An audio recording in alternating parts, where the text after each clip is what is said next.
कृष्णा हरे कृष्णा कृष्णा कृष्णा हरे हरे हरे राम राम राम हरे हरे हरे कृष्णा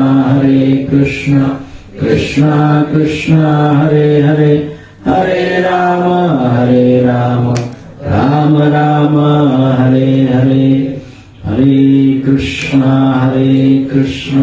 कृष्णा कृष्णा हरे हरे हरे राम राम राम हरे हरे। श्रील प्रभुपाद की जय। हरे कृष्ण।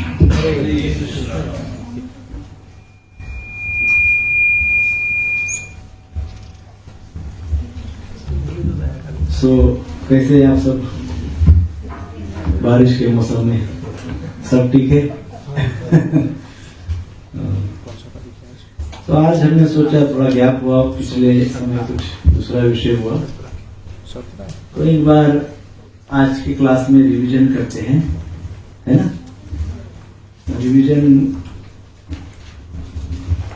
आवश्यक होता है क्योंकि अभी इस श्लोक का जो लास्ट फेज है वही बाकी है, जिसमें गुरु और शिष्य इस विषय पे चर्चा है। शिष्य की क्या योग्यता होती है और गुरु कैसे कृपा करते हैं, तो इसके ऊपर हम चर्चा नेक्स्ट टाइम करेंगे। आज हम इसको उसके पहले पूरे श्लोक को एक बार रिवाइज करते हैं। तो ये जो श्लोक है, वाचो वेग मनसा क्रोध वेगम युवा वेगो उदरोपस्थ वेगम, इसका अर्थ क्या होता है? इसका अर्थ एक शब्द में यदि कहा जाए, सिंगल वर्ड, इस श्लोक को यदि टाइटल देना हो एक शब्द में, तो वो टाइटल है तप। क्या है? तपस्या। सिंपल। जब तक व्यक्ति तप नहीं कर सकता है, तपस्या नहीं करता है, तब तक व्यक्ति को किसी भी प्रकार का यश संभव नहीं है। यदि कोई व्यक्ति सक्सेसफुल होना चाहता है, यशस्वी होना चाहता है, तो उसको तप करना बहुत आवश्यक है। विदाउट तपस्या नथिंग इज पॉसिबल। हमको यदि कोई बहुत ऊर्जा चाहिए, बहुत शक्ति चाहिए, तो कहां से मिलेगी? वो तपस्या से मिलेगी। विदाउट तपस्या देयर इज नो एम्पावरमेंट। बिना तप किए हुए यदि कोई सोचता है कि मैं भगवान को भी एडजस्ट कर लूंगा, जैसे संसार को करता है ना? संसार को एडजस्ट ही करते हैं ना हम। तो व्यक्ति सोचता है, एडजस्ट करने की इतनी आदत हो जाती है कि व्यक्ति क्या सोचता है? भगवान को भी एडजस्ट कर लेंगे, परंतु वहां एडजस्टमेंट नहीं होती है। उसके लिए हमको क्या करना होता है? तपस्या। तो इस श्लोक में यही बात महत्वपूर्ण कही गई है कि विदाउट तप नथिंग इज पॉसिबल। भगवान की कृपा चाहिए, श्रील प्रभुपाद जी की कृपा चाहिए, गुरु महाराज की कृपा चाहिए, वैष्णव की कृपा चाहिए, तो तप करना आवश्यक है। क्या करना आवश्यक है? तप का अर्थ क्या है? सैक्रिफाइस। क्या सैक्रिफाइस करना होगा? इस श्लोक में बताया है सारे वेग जो हमको है, हाँ? सारे वेगों से हमको, सारे एंजाइटी से हमको मुक्त होना है। सारी एंजाइटी से मुक्त होना है। तप के पश्चात हमारे पास चाहिए समर्पण, श्रद्धा, समर्पण, फेथ, कुछ भी कह सकते हैं। समर्पण,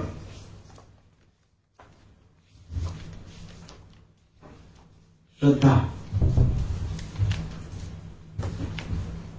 उसके पश्चात हमारे पास चाहिए ज्ञान। कौन सा ज्ञान? जो भगवान के साथ हमारा रिलेशन को, संबंध को मजबूत। दिव्य ज्ञान। संबंध ज्ञान, दिव्य ज्ञान। उसके पश्चात हमारे पास क्या चाहिए? दिव्य ज्ञान के पश्चात हमारे पास क्या चाहिए? आचरण। क्या चाहिए? आचरण।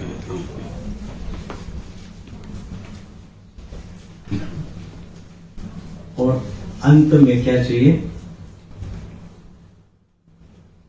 ध्यान, योग। इसको हम नहीं हो पाता है तो इसको हम योग निद्रा भी कह सकते हैं या ध्यान कहो। यदि ये चीजें हमारे पास है, ये बातें हमारे पास है, तो हमारा सक्सेस गारंटेड है। ऐसा इस श्लोक का इसेंस है। यदि ये बातें हमारे पास है तो हमारा जीवन सक्सेसफुल है, नहीं तो हम तो बस उधेड़ बनने लगे हैं। हम अपने ईगो को सर्वोपरि रखते हैं सांसारिक जीवन में, अहंकार को हम सर्वोपरि रखते हैं और फिर उसके पीछे पीछे पूरा ज्ञान भरा पड़ा रहता है।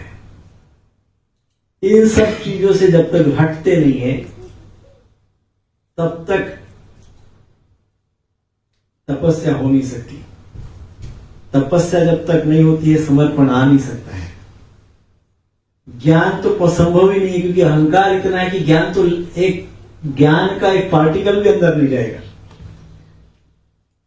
जानकारी सबको सब होती है, किसको क्या जानकारी नहीं होती है?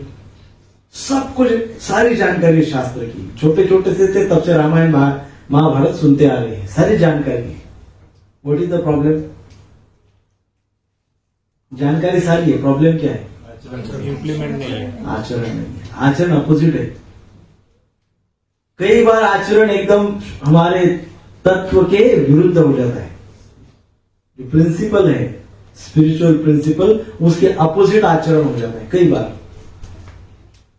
तो कैसे सक्सेस होगा? संभव नहीं है। फिर ध्यान, धारणा, योग, समाधि, ये सारी जो बातें हैं, सिक्स, वो पॉसिबल नहीं है। तो यदि इस ऊर्जा का हमको भंडार चाहिए, ऊर्जावान हम यदि होना चाहते हैं तो इस श्लोक को फॉलो करना पड़ेगा। ऊर्जावान होना चाहते हैं तो इस श्लोक को फॉलो करना पड़ेगा। यशस्वी होना चाहते हैं तो इस श्लोक को फॉलो करना पड़ेगा।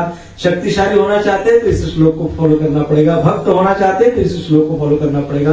भक्ति करना चाहते हैं, सेवा करना चाहते हैं तो इस श्लोक को फॉलो करना पड़ेगा। अपने जीवन में यशस्वी होना चाहते हैं तो इस श्लोक को फॉलो करना पड़ेगा।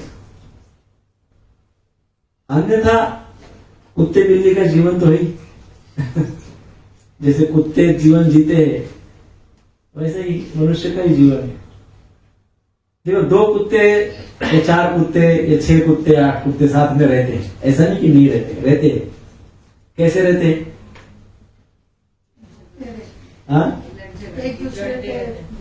भोगते भोगते ही रहते हैं, क्योंकि उनके पास ये नहीं है, ये श्लोक उनके। मनुष्य के पास ये श्लोक है परंतु आचरण नहीं है। तो व्हाट इज द डिफरेंस? कोई डिफरेंस नहीं। इसलिए ये श्लोक को बहुत सीरियसली हमने इतने दिन, इतने सेशन इस श्लोक को केवल इसीलिए लिया कि इस श्लोक का आचरण हो, एक एक शब्द का आचरण हो। एक एक शब्द के लिए एक एक सेशन हुआ है हमारा। एक एक शब्द का आचरण होने के लिए हमने इतना सिंसियरली, इतना सीरियसली इस श्लोक की चर्चा करने का प्रयास किया है।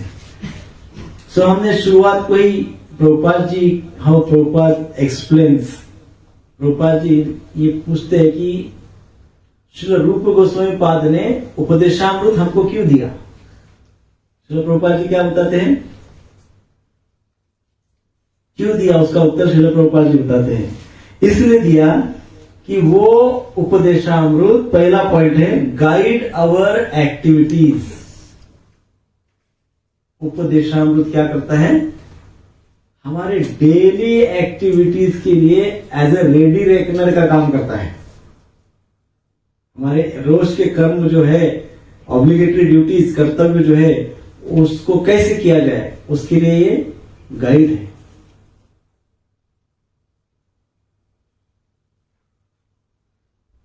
फिर प्रभुपाद जी क्या कहते हैं? हमको क्यों हमारे कर्मों के लिए इस प्रकार का गाइड चाहिए? क्योंकि हमको गोस्वामी बनना है। प्रभुपाद जी कहते हैं गोस्वामी मीन्स व्हाट? इंद्रियों का controller of the senses. Yes. Then हमको क्यों गोस्वामी बनना है? क्यों इंद्रियों को कंट्रोल करना है? क्यों इंद्रियों को नियंत्रित करना है? क्योंकि we want to become pure devotee. We want to become, हमको शुद्ध भक्त बनना है इसलिए। और हमको शुद्ध भक्त क्यों बनना है? बहुत सुंदर एनालॉजी बताई है ना प्रभुपाद जी ने। पहले तो उपदेशामृत क्यों दिया? बहुत ध्यान से सुनिए, इट्स वेरी लॉजिकल। क्यों दिया उपदेशामृत? प्रभुपाद जी कहते हैं इसलिए दिया क्योंकि हमारे कर्तव्य कर्मों में रोज की जो ऑब्लिगेटरी ड्यूटीज है उसमें गाइड का काम करती है। अच्छा, तो हमको गाइड की क्या जरूरत है इस प्रकार के? क्योंकि हमको गोस्वामी बनना है। अच्छा, हमको गोस्वामी क्यों बनना है? क्योंकि हमको इंद्रियों को कंट्रोल करना है और इंद्रियों को कंट्रोल करके प्योर वैष्णव बनना है। अच्छा, प्योर वैष्णव क्यों बनना है? शुद्ध भक्त क्यों बनना है? भगवान की सेवा करना है। क्योंकि हमको सक्सेसफुल लाइफ चाहिए। क्योंकि हमको everybody wants to become successful ना। तो if you want to become successful, यदि हमको यशस्वी बनना है, सक्सेसफुल बनना है, तो फिर बैक टू फर्स्ट पॉइंट, क्या? हमको उपदेशामृत स्टडी करना होगा, फॉलो करना होगा, आचरण में लाना होगा। सो advancement in Krishna consciousness depends on the attitude of its follower. रूपा जी कहते हैं कृष्ण कॉन्शियसनेस में प्रगति किसके ऊपर डिपेंड है? एटीट्यूड। क्या एटीट्यूड है? बॉसगिरी करने का एटीट्यूड है कि दास बनने का एटीट्यूड है? बॉसगिरी करने का एटीट्यूड होगा तो लाइफ सक्सेसफुल कभी नहीं होगी। भगवान किसी की बॉसगिरी किसी के भी ऊपर सहन नहीं करते हैं, तो कभी जीवन सक्सेसफुल नहीं होगा। मतलब रोते ही रहेंगे जीवन भर। इसका शॉर्टकट में उत्तर ये है। और श्रील रूप Goswami deals with attitude specially. Upadeshamrita में रूप गोस्वामी विशेषकर यदि किसी विषय के बारे में बता रहे होंगे उपदेशामृत में, तो वो है एटीट्यूड। कैसा एटीट्यूड होना चाहिए? क्योंकि प्रगति तो एटीट्यूड पे डिपेंड है। उपदेशामृत में एटीट्यूड की बात कही गई है। सो उसके कारण हमारा माइंड सेट चेंज हो सकता है। तो जैसा उस समय हमने चर्चा की थी कि बहुत सारे लोग संसार में हैं, कर्मी है, ज्ञानी है, स्किल्ड है, सुपर स्किल्ड है, सुपर इंटेलेक्ट है, ऐसे लोग हैं संसार में। वो सारे के सारे लोग अपनी प्रगति के लिए वो अपने स्वयं के ऊपर निर्भर रहते हैं, है ना? इसलिए धोखा ज्यादा हो सकता है, क्योंकि कोई भी व्यक्ति इस संसार में परफेक्ट नहीं है। कभी ना कभी जन्म मृत्यु, ये दो बातें तो है ही, साथ ही साथ क्या है? व्याधि, जरा, है ना, डीके होते रहता है। संसार का नियम है, डिग्रेड होते रहता है, डीके होते रहता है, व्यक्ति नीचे उतरते रहता है, ऐसा हो सकता है।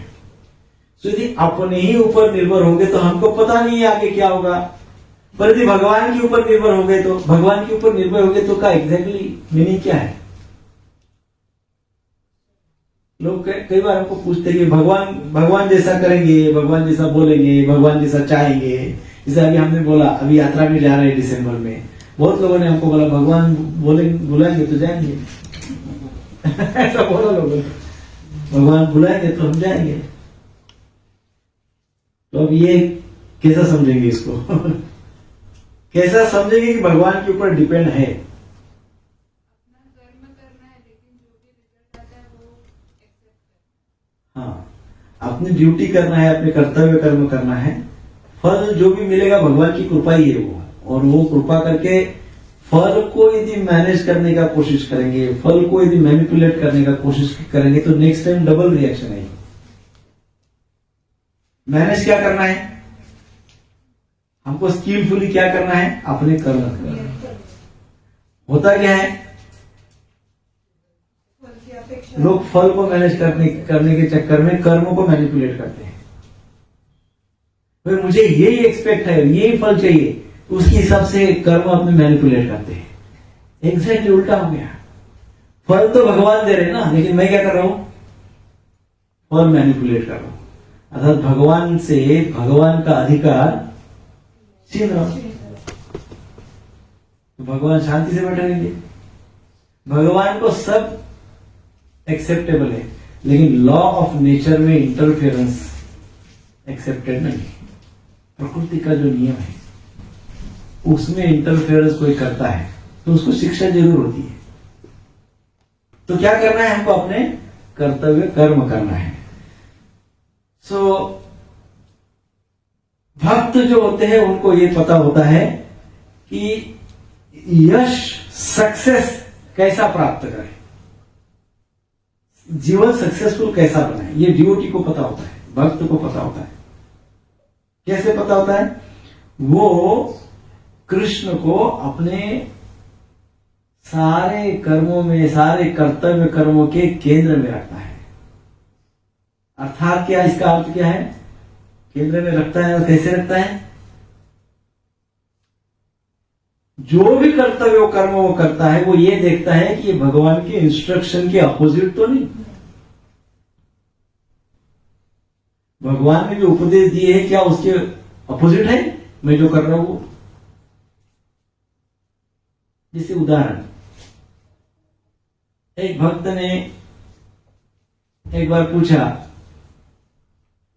प्रभु जी मेरे पास बड़ी लैंड है, जमीन है, मैंने उस स्लॉटर हाउस को किराए पे दे दिया,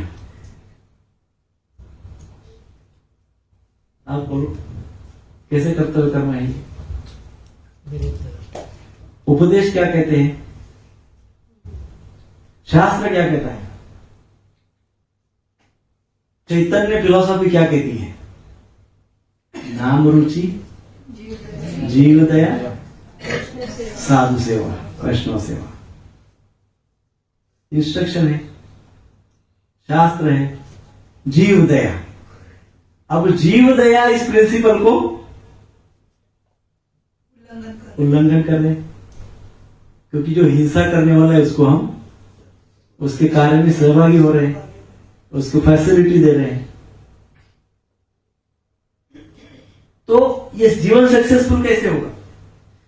सो consciously and favorably bringing the body and mind into the line with the needs of the soul and depending on Krishna and his bona fide representatives in everyday lives. क्या करना है, जैसे कि consciously and favorably, unconsciously नहीं, और मन में कुछ क्या करूं, अभी मैं तो दीक्षा हो गई है, अभी तो करना पड़ेगा, तो क्या करूं, मैं तो ISKCON ज्वाइन कर लिया है, मंदिर में तो जाता हूं, करना पड़ेगा, क्या करें, अभी लोगों को दिखाने के लिए तो करना पड़ेगा कम से कम।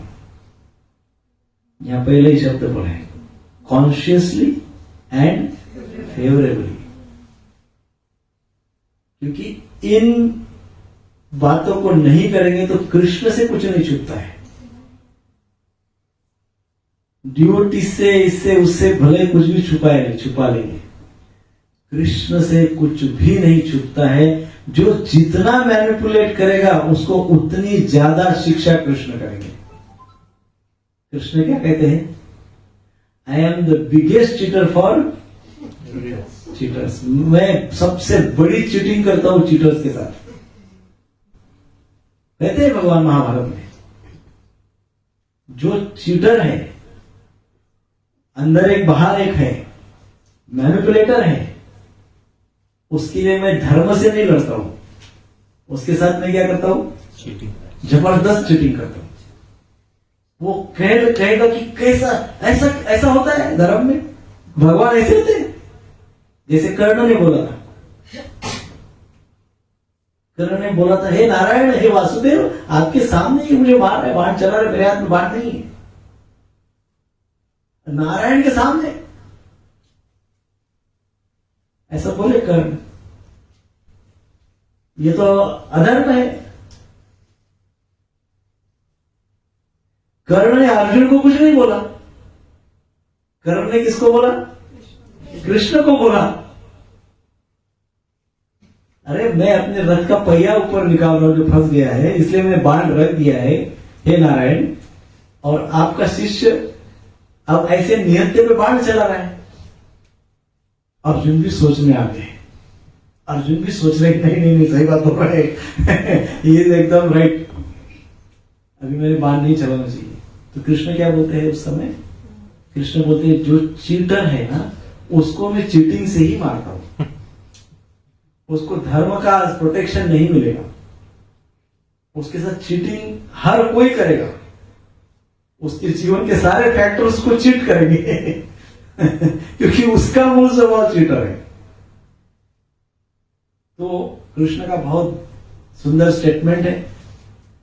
कृष्ण कहते हैं, जो अधर्मी होते हैं, जो चीटर होते हैं, जब उनके ऊपर बीतती है, उनके लिए इनफेवरेबल सिचुएशन आती है, उस समय वो सबसे बड़ा धर्म का ज्ञान देते हैं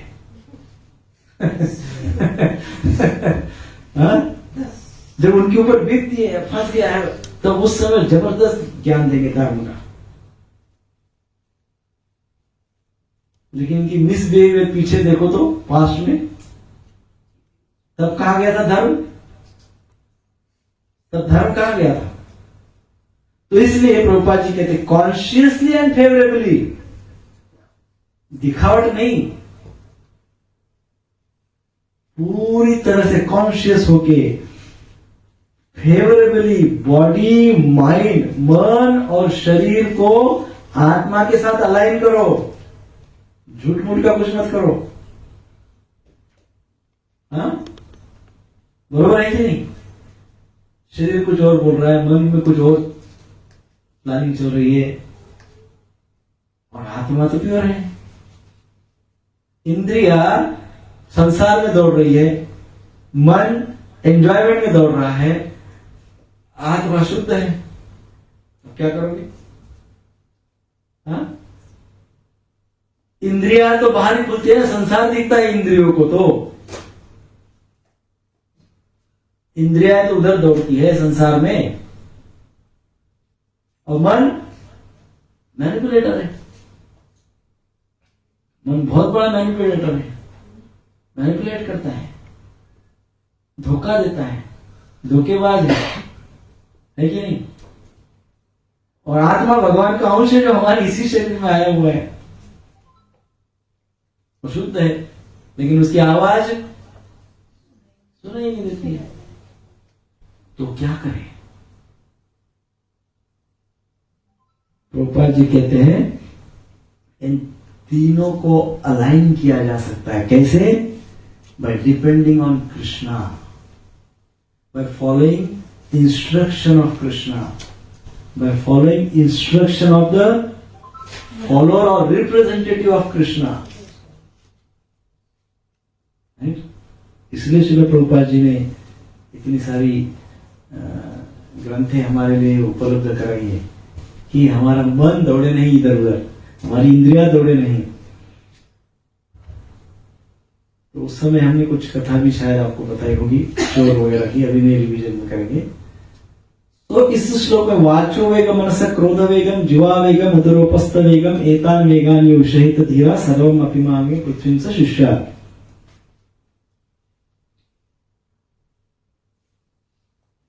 श्रीमद् भागवतम का ऐसे ही एक सिमिलर श्लोक है, न ते विदु स्वार्थ गतिम हि विष्णुं दुराशया ये बहिर्तमानिं अन्धायथान्धरूपं नियमानास्ते अपि शत्रामृतां निबद्धः। 7-5-31 75-31। जो लोग भौतिक जीवन के भोगों की भाव द्वारा दृढ़ता से बंधे हैं और जिन्होंने अपने ही समान बाह्य इंद्रिय विषयों से आसक्त अंधे व्यक्ति को अपना गुरु स्वीकार कर रखा है, वे यह नहीं समझ सकते कि जीवन का लक्ष्य भगवत धाम को वापस जाना तथा भगवान विष्णु की सेवा में लगे रहना है। बहुत सुंदर बात बताई गई है। क्या कहा गया है? भौतिक जीवन के भोगों की इच्छा से इतने पक्के बंधे हुए हैं कि उन्होंने क्या किया, उनके ही समान, किनके समान? जो भौतिक इच्छाओं से एकदम जकड़ चुके हैं। भौतिक इच्छाओं को ही सर्वोपरि माना गया है। उसको विक्षेप कहते हैं, तत्व विक्षेप। हम कहते हैं भगवान सर्वोपरि है, परंतु जब इस विचार में विक्षेप आ जाता है तब हम क्या कहते हैं?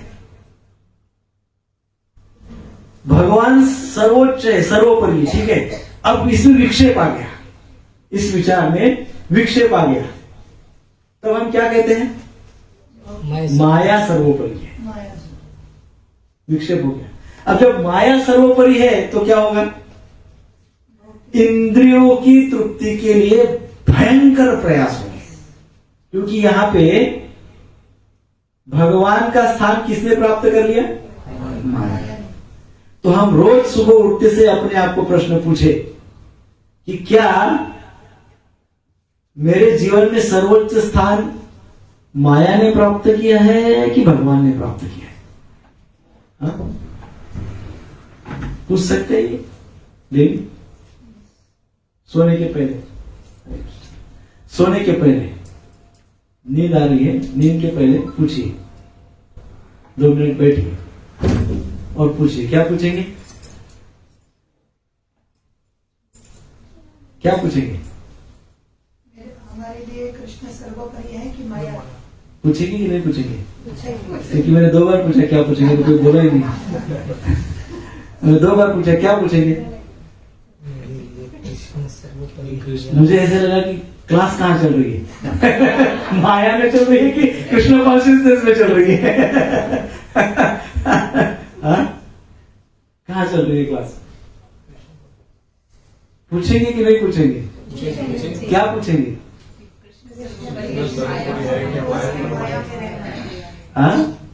सर्वोपरि क्या है? कृष्ण है कि माया है? आज क्या था? ऐसा पूछना रोज रात को सोने के पहले कि आज मेरे जीवन में सर्वोच्च स्थान किसको था? कृष्ण को था कि माया को था? कॉन्शियसली था, कृष्ण को मानो। कोई लोग बोले नहीं कृष्ण को ही था। मन बड़ा चतुर है, बहुत मैनिपुलेट करता है। मन हर वो काम करता है जो हमने करना नहीं चाहिए, हर वो काम करता है। जो भी हम गलत काम करते हैं, हमारा मन हमको कन्विंस करता है कि नहीं नहीं तुमने बहुत अच्छा काम किया। करते क्या है? गलत करते हैं, लेकिन मन क्या करता है? प्रोत्साहन देता है, कन्विंस करता है। केवल प्रोत्साहन, कन्विंस करता है 100%। नहीं नहीं नहीं नहीं नहीं नहीं नहीं, मैं तो एकदम सही था, एकदम बढ़िया, एकदम सही था। मान लो प्रजल्प, या हमने जो वाचो वेग, सबसे पहला वाचो वेग था क्या? प्रजल्प, प्रजल्प है ना, जो हमने चर्चा की थी उसकी। एक दिन बहुत इसका उसका प्रजल्प किया, इतना प्रजल्प किया कि गुरु महाराज तक पहुंच जाते कभी कभी लोग प्रजल्प करते करते। साधु सन्यासी सब उसके चपेट में आ जाते हैं प्रजल्प के। और फिर जब व्यक्ति सोचता है तो मन क्या बोलता है? सही तो किया, अरे सही तो बोला, गलत क्या बोला? मैं कितना ज्ञानी हूं, मैंने तो दुनिया देखी है। बात बाकी लोगों ने थोड़ी देखी इतनी दुनिया, मेरी इतनी। क्या हो रहा है यहाँ पे? मन क्या कर रहा है? मेरे गलत काम को कन्विंस कर रहा है कि नहीं बेटा तू सही है। तो मेरा कंट्रोलर कौन हो गया?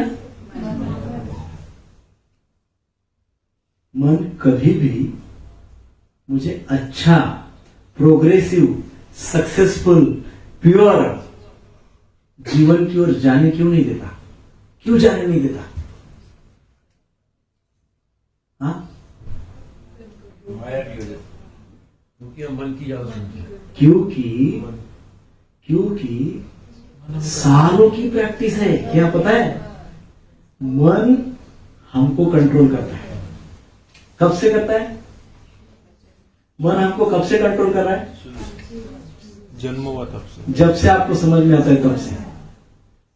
जब से हमको समझ में आता है तब से हमको कौन कंट्रोल कर रहा है? मन।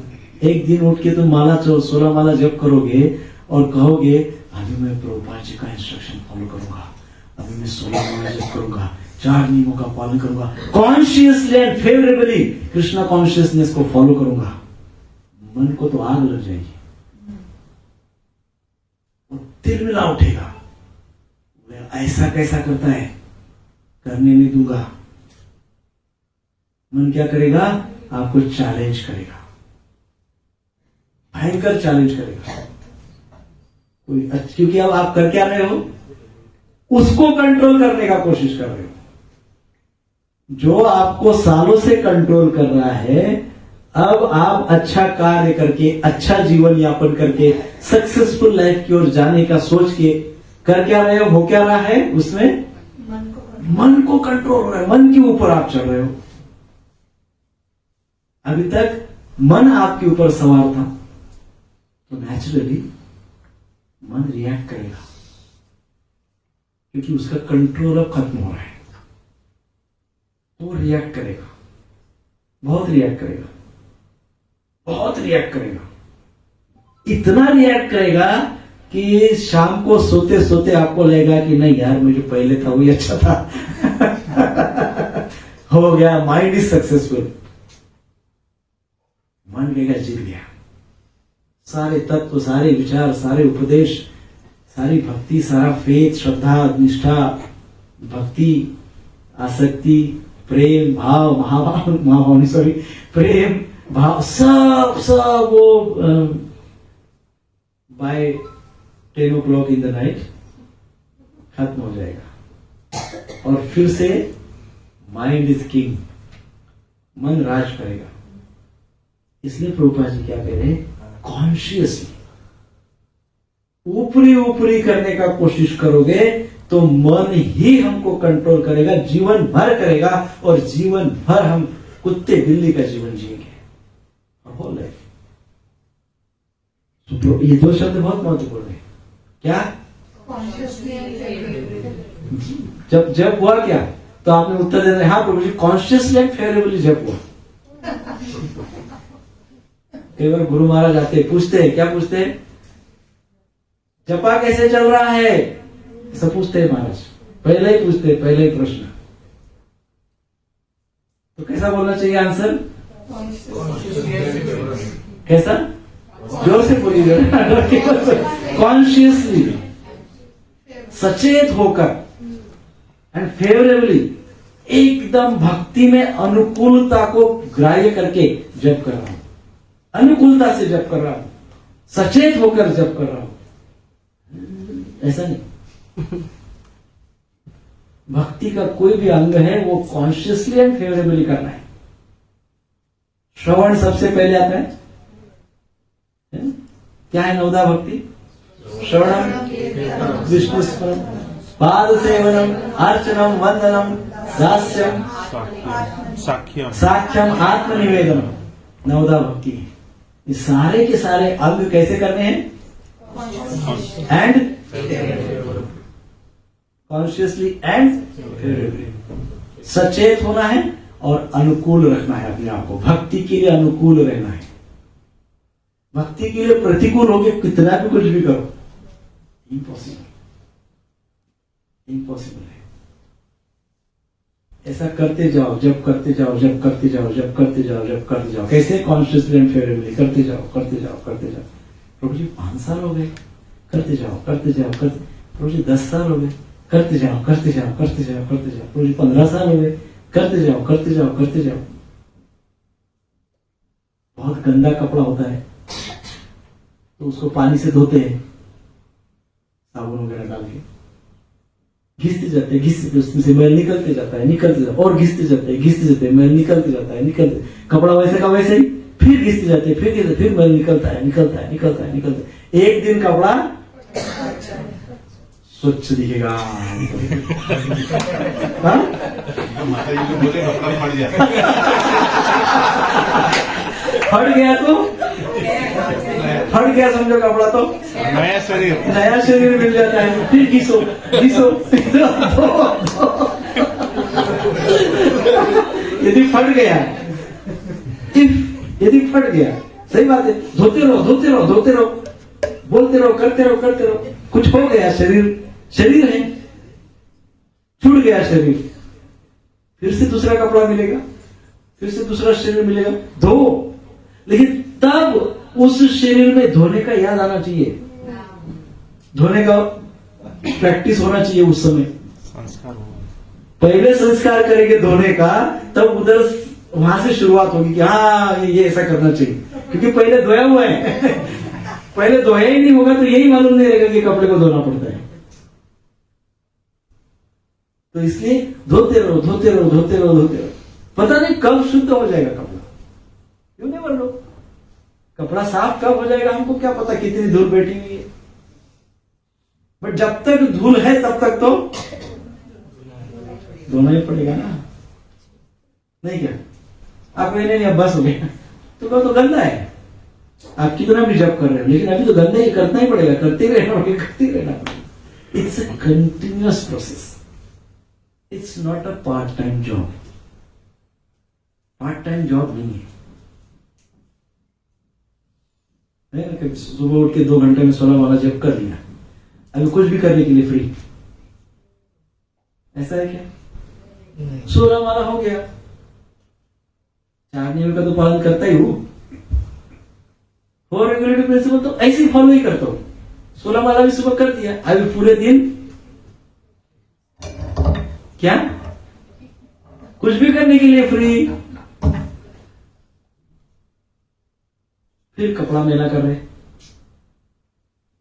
फिर सुबह उठ रहे, 16 वाला कर रहे, थोड़ा सा धोया, और धोने से ज्यादा तो मेला कर रहे। हाँ? साफ कब होगा? हृदय स्वच्छ कब होगा? अंतःकरण स्वच्छ कब होगा? जब धोना ज्यादा होगा और मैल करना, तब हृदय साफ शुद्ध होगा। और जब हृदय साफ शुद्ध होगा तब जाके भगवान वहां पे आके हमको इंस्पायर करेंगे, हमको भक्ति की ओर अट्रैक्ट करेंगे, हमारी भक्ति का स्वीकार करेंगे, और वो साफ सुथरे आसन पे विराजमान हो जाएंगे। हृदय साफ, हृदय क्या है? भगवान का आसन है, गंदा है, मैला है, बैठेंगे थोड़ी भगवान। भगवान बहुत प्रयास करेंगे कि भाई आपका ये आसन साफ करो, मैं बैठने के लिए आतुर हूं। ये आसन साफ करो। तो ये शब्द बहुत महत्वपूर्ण है प्रभु जी। कौन सा?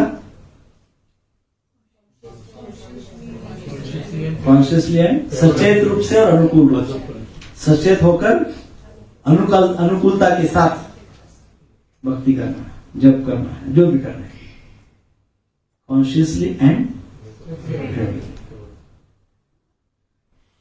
सो यदि व्यक्ति इस प्रकार से कॉन्शियस नहीं है, इस प्रकार से फेवरेबल नहीं है कृष्ण के लिए, अनुकूल्येन कृष्णान शीलनम भक्ति उच्यते। भक्ति कैसे होनी चाहिए? जो कृष्ण की अनुकूल है, कृष्ण की कृपा प्राप्त करने के लिए अनुकूल है, वो सब करना चाहिए। कृष्ण के विरुद्ध कुछ भी प्रतिकूल है वो नहीं करना है। प्रतिकूलस्य वर्जनम। भक्ति में, कृष्ण भक्ति में जो प्रतिकूलताएं है, उस प्रतिकूलताओं से दूर रहे। अनुकूलताएं है उसको एक्सपांड करें, अनुकूलताओं को बढ़ाए, प्रतिकूलताओं को घटाए, अनुकूलताओं को एक्सपांड करे, प्रतिकूलताओं को रिड्यूस करे, खत्म करे, है ना। सो यहाँ पे इस भागवतम के इस श्लोक में 7:5-31 इसमें कहा गया है कि जो लोग इस प्रकार से इंद्रियों में बद्ध हो जाते हैं, वो लोग कैसे गुरु को ढूंढते हैं? जो उनके जैसे होते हैं। आप समझ रहे? जो लोग इंद्रिय तृप्ति में लगे हुए हैं, उनको पूछिए कि भाई आपने गुरु नहीं किया? हाँ किया है। कैसे आपके गुरु क्या सिखाते हैं, क्या बताते, तत्व क्या है, तत्व विचार बताइए क्या है। आपको जो अच्छा लगता है वो करो, खुश रहो, प्रेम से सुखी रहो, जो अच्छा लगता है वो करो, किससे झगड़ो मत। गुरु महाराज ये हम थोड़ा सा मांसाहार करते हैं कभी बुधवार को, बस एक ही दिन हफ्ते में, बस एक ही दिन। कोई बात नहीं, करो, लेकिन उपवास भी करो। अब उनके बारे में यहां पे बताया है, जो इस प्रकार के इंद्रिय तृप्ति में लगे रहते हैं, उनके गुरु भी वैसे ही रहते हैं, उनको वैसे ही गुरु मिलते हैं, वो वैसे ही गुरु की तलाश में रहते हैं। जैसे गुरु वैसे चला, नरक में ठल्लम ठल्ला।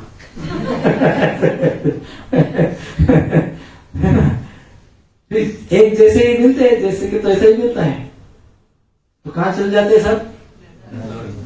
ऐसे शास्त्र, नीति शास्त्र में कहा गया है।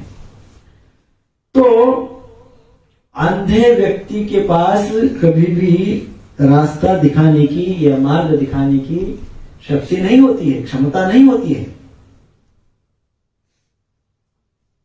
हम जिस मार्ग पे चल रहे, घना अंधेरा है,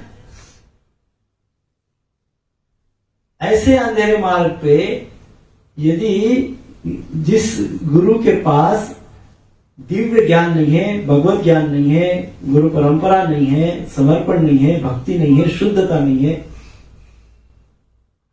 तो वो तो अंधे को अंधा ही रास्ता दिखा रहा है ना फिर। हाँ, अंधे को तो अंधा ही रास्ता दिखा रहा है। कहां पहुंचेंगे?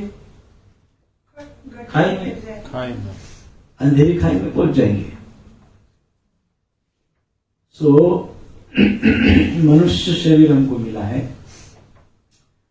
मनुष्य शरीर हमको नियंत्रण के लिए मिला है।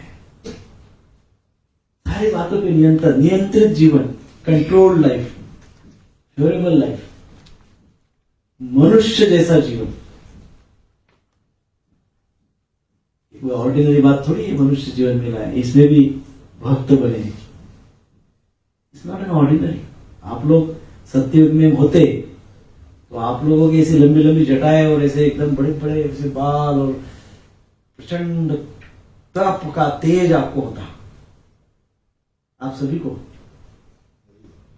क्योंकि इतने चैलेंजिंग टाइम में आप लोग एवरी संडे आके 2 घंटा लेक्चर सुनते हैं। बहुत तपस्या है, बहुत तपस्या है। It's big thing. मनुष्य जीवन को सार्थक करने का ये सर्वोत्तम मार्ग प्रभुपाद जी ने दिखाया हुआ है। उस मार्ग पे आप चल रहे हैं। वो ईशोपनिषद में एक उदाहरण आता है, वहां पे हम जी आते हैं, तो उसमें कहा गया कि एक बहुत भयंकर अंधेरी गुफा है, भयंकर अंधेरी गुफा है, और उसको 84 दरवाजे हैं, 84 लक्ष दरवाजे हैं, और गुफा में घना अंधेरा। हुआ आपको याद है? Very good. घना अंधेरा है गुफा में, और समझिए कि आप हम सब उसमें फंसे हुए हैं। सारे दरवाजों को अंदर से ताला है, एक दरवाजा खुला है, उसको केवल लैच लगी हुई है, ताला नहीं है। अब इतने घने गुफा में अंदर पता नहीं कौन से जानवर होंगे, अजगर होगा, क्रोकोडाइल होगा, क्या क्या भयंकर भयंकर प्राणी होंगे। तो प्रयास क्या रहेगा, तुरंत इसके बाहर चले जाओ। तो टटोल रहे दरवाजा है, दीवार के सहारे चले गए, दिख ही नहीं रहा है कुछ, दीवार के सहारे ऐसे ऐसे ऐसे ऐसे चल रहे। पहला दरवाजा आया लॉक, फिर चल रहे ऐसा सर्कुलर है, गुफा ऐसी सर्कुलर ही होती है। दूसरा दरवाजा आया लॉक, चले आगे। तीसरा, थक गए, इतने सारे दरवाजे आए, बहुत थक गए। अंत में एक दरवाजा आया, वो दरवाजे चलना चालू है, चलना रुका नहीं है, चलते चलते वो दरवाजे को स्पर्श करना ही था कि सर खुजाने लग गए।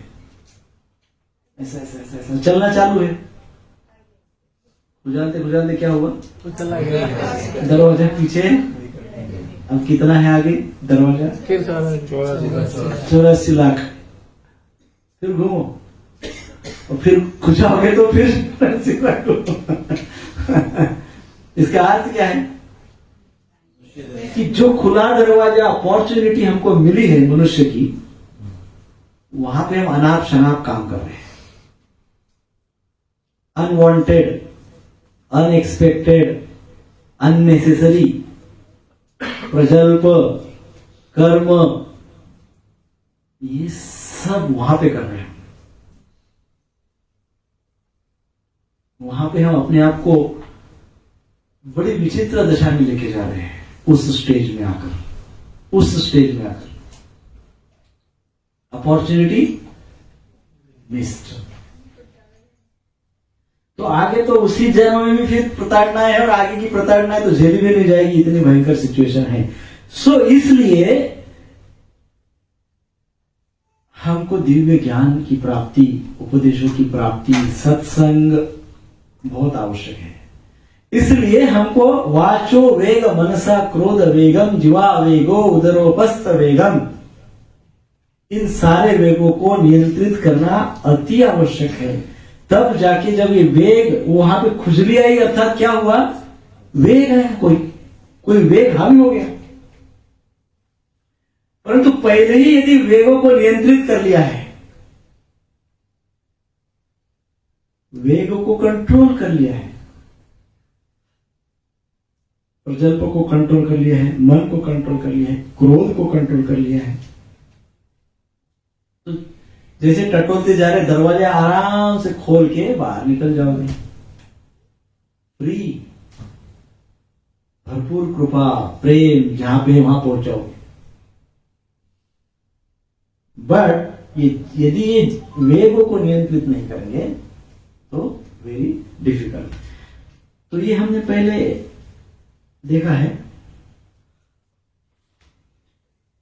वाचो वेग में हमने कहा था, जीवार लालसा यही इति उतिधाय, कृष्णोदर परायण कृष्ण नाही पाए।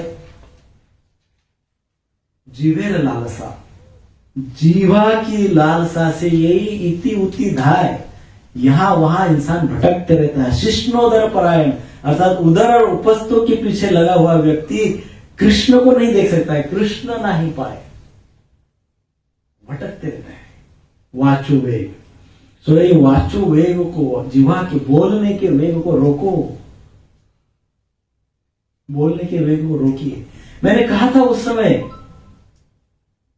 अभी ये सेवा में एक माता जी एक प्रभु जी को देने वाला हूं, जो मैं कहता हूं होमवर्क वो सब लोग करते कि नहीं करते, वो 2 लोग फॉलो करेंगे। मैंने ये कहा था कि भाई अपने रोज के जीवन में ये कहां अप्लाई कर रहे हैं, जरा लिखा करिए। वाचो वेग मनसा, ये पूरा श्लोक भाई आज जस्ट एक पॉइंट तो लिखे कि आज मैंने यहां पे ये वाचो वेग को किया, यहां पे मैंने मन वेग को, मानसिक वेग को किया, यहां पे मैंने क्रोध के वेग को किया। लिख लो डायरी में। जब मुझे महीने में एक आध बार भी आप ऐसा दिखाओगे ना, तो मैं आपको विश्वास दिलाता हूं प्रभुपाद जी इतने प्रसन्न हो गए, इतने प्रसन्न हो गए, इतने प्रसन्न हो गए, अनलिमिटेड। क्योंकि आचरण बहुत महत्वपूर्ण है। So write it down. Practical life में यदि आप श्लोक का कोई भी पार्ट अप्लाई करते हो, कोई भी पार्ट, कोई भी शब्द, राइट इट डाउन, मुझे दिखाओ। मैं ओपनली चर्चा नहीं करूंगा, बस मुझे दिखाओ, मुझे समाधान होगा कि ये आचरण हो रहा है। मेरे समाधान को शून्य कीमत है, लेकिन डेफिनेटली मैं आश्वस्त करता हूं आपको, उससे प्रभुपाद जी को बहुत समाधान होगा, गुरु महाराज को समाधान होगा, संपूर्ण परंपरा को समाधान होगा। और कृष्ण जहां बैठे हैं वहां खड़े खड़े आपको देखते से डांस करना शुरू करेंगे। जब भी आप गिरधारी में जाओगे, अरे ये आ गया, इसने आचरण किया, डांस शुरू, हरि बोल। इतना कृष्ण प्रसन्न होगे यदि आप शास्त्र को अप्लाई करोगे तो। और शास्त्र के विरुद्ध जाओगे, दिखावा करोगे और करोगे कुछ नहीं, तो आप जैसे ही मंदिर में प्रवेश करोगे ना, कृष्ण वहां से भाग जाएंगे। इसको जान मूर्ख बनाता है, मेरे साथ मैनिपुलेशन करता है, वो खड़े खड़े भाग जाएंगे वहां से, नहीं चाहिए। सो वाचो वेग, जीवेर लालसा, जीवा की लालसा के पीछे दौड़ो मत। अभी मैं डिटेल में आज नहीं लूंगा, मैं जस्ट ओवरव्यू इसलिए कि हमको नेक्स्ट टाइम लास्ट लाइन करना है श्लोक की। Next class may be the last class of this श्लोक, सो लेट अस डू क्या कहते हैं ओवरव्यू। सो इसमें हमने क्या उदाहरण दिया था?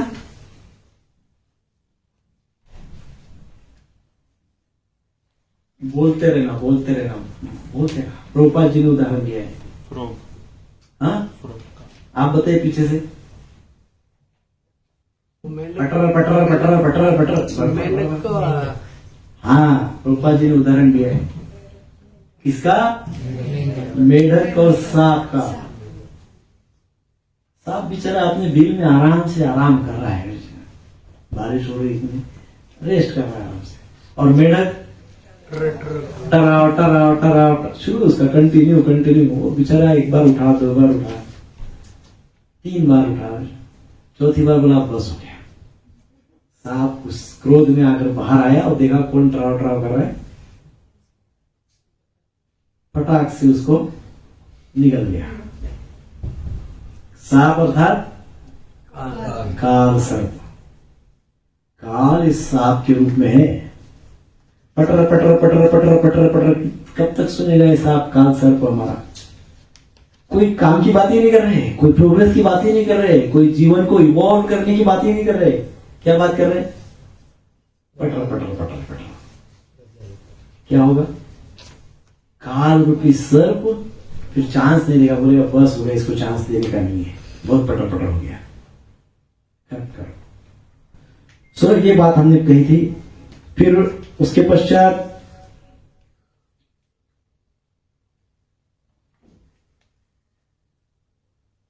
क्या था? हाँ, वाचो वेग, इससे होता क्या है? पटर पटर करने से होता क्या है? प्रजल्प करने से क्या होता है? यस, अननेसेसरी शत्रुता बढ़ती है। एक शब्द से दूसरा शब्द, दूसरे से 4 शब्द, 6 शब्द, 8 शब्द, शब्दों का जंजाल बन जाता है, तो शत्रुता बढ़ती है। दूसरा, आध्यात्मिक जीवन में उत्साह कम हो जाता है। तीसरा, भंग हो जाता है। चलो, हाँ, ये था। और टोड और स्नेक का एग्जांपल ध्यान में रखिए, वाचोवेग का ध्यान में रखिए। और फिर नेक्स्ट है, इसमें स्पेक्युलेटिव टॉक्स को भी प्रजल्प कहा गया। स्पेक्युलेटिव टॉक्स मतलब अननेसेसरी स्पेक्युलेट करना, तर्क वितर्क करना शास्त्र पे, और दूसरे संप्रदाय से कुछ सुनना और उसके ऊपर शास्त्रार्थ करते बैठना, दुनिया भर का सुनते बैठना और उसके ऊपर चर्चा करते बैठना। All this is what? प्रजल्प, अर्थात पटर पटर। कौन सा जो शब्द याद रहता है वो समझो। नेक्स्ट था मनसा वेग। इंद्रियाणि पराणि आहु इंद्रियेभ्यः परं मनः, मनसस्तु परा बुद्ध्यो बुद्धेः परसस्तु सः। इसका अर्थ क्या है? मन से बलशाली बुद्धि होती है। इंद्रियों से बलशाली मन होता है, मन से बलशाली बुद्धि होती है। और मनोगुणान्वयी सृजते बलीय सततश्च कर्माणि विलक्षणानि शुक्लानि कृष्णान्यत लोहितानि तेभ्य सवर्णासुतयो भवन्ति। 11:43 11:23-43 Shrimad Bhagavatam. The powerful mind actuates the function of the material modes from which evolve the different kinds of material activities in the modes of goodness, ignorance and passion। ये सब चर्चा हमने की थी कि किस प्रकार से रजो तमो सत्व रजतम के चक्र में हम आते रहते हैं, मन हमको कैसे उसी गुणों के प्रभाव में डालते रहता है और मन को उसके बाहर कैसे निकालना चाहिए। सो मॉडर्न सोसाइटी में what is missing in modern society? आज के मॉडर्न सोसाइटी, आधुनिक समाज में सब कुछ है। किसी को पूछिए कोई सेटल्ड, कभी हम एक टाइम पे जाते थे, हमको बहुत प्रीचिंग में फेस करना पड़ता है। एकदम नए नए थे इस्कॉन में, एकदम यंग, एकदम नए नए, और फिर नए नए यंग और उत्साहित थे तो जो दिखेगा उसको प्रचार करते थे। वो कोई भी हो, इतना उत्साह। कोई ट्रेन में बैठे, लोकल में बैठे, बाजू में कोई है, ऑफिस में किधर है, किधर कोई भी मिले, एक बार कोई आना ही चाहिए बाजू में बैठने के लिए बस। उसको प्रवचन देके ही छोड़ेंगे, प्रवचन देंगे ही देंगे उसको। इतना एकदम एग्रेशन, प्रचंड एग्रेशन। तो उस समय हमको कई लोग ऐसे विधान बोलते थे, प्रभु जी दुखालयम अशाश्वतम, संसार में बहुत दुख है, वो कम ऑन। उनका रिएक्शन ऐसे हुआ, हे कम ऑन, कहां दुख है? I am enjoying man, I am happy. ऐसे बहुत मिलते थे उस टाइम पे, बोलते आज भी लोग मिलेंगे आपको ऐसे। आप प्रचार करने जाओ कभी, उनको बोलो कि आप लोग संसार में बड़ा दुख है, कष्ट है, बड़ा अनसर्टनिटी है, कहां है? कुछ नहीं है, आई एम हैप्पी। कारपोरेट में तो स्पेशली मिलते हैं ऐसे लोग, है सब क्या है, कुछ नहीं, सब अच्छा है, एवरीथिंग इज गुड, बहुत अच्छा है, बी पॉजिटिव, ऐसे बोलते हैं ना, बी पॉजिटिव। तो क्या करेंगे? आपने क्या बोलना चाहिए? बी पॉजिटिव का उत्तर क्या देना चाहिए?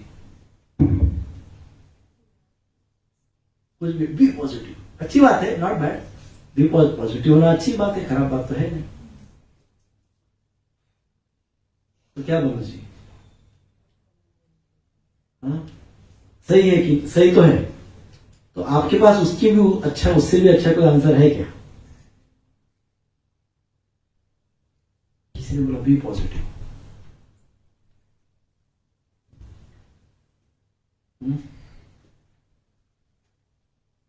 नहीं है, वही आंसर है। हरे कृष्णा कृष्णा कृष्णा हरे हरे, हरे राम राम राम हरे। ये बी पॉजिटिव के ऊपर आज अरबों डॉलर्स की इंडस्ट्री चल रही है। बी पॉजिटिव, कहां की कितनी कितनी थियरीज लोग बताते हैं बी पॉजिटिव के ऊपर, नहीं? तो शास्त्र में क्या है? मतलब शास्त्र में तो उससे भी सुपर सोल्यूशन होगा कुछ, क्या शास्त्र भी कहते हैं बी पॉजिटिव?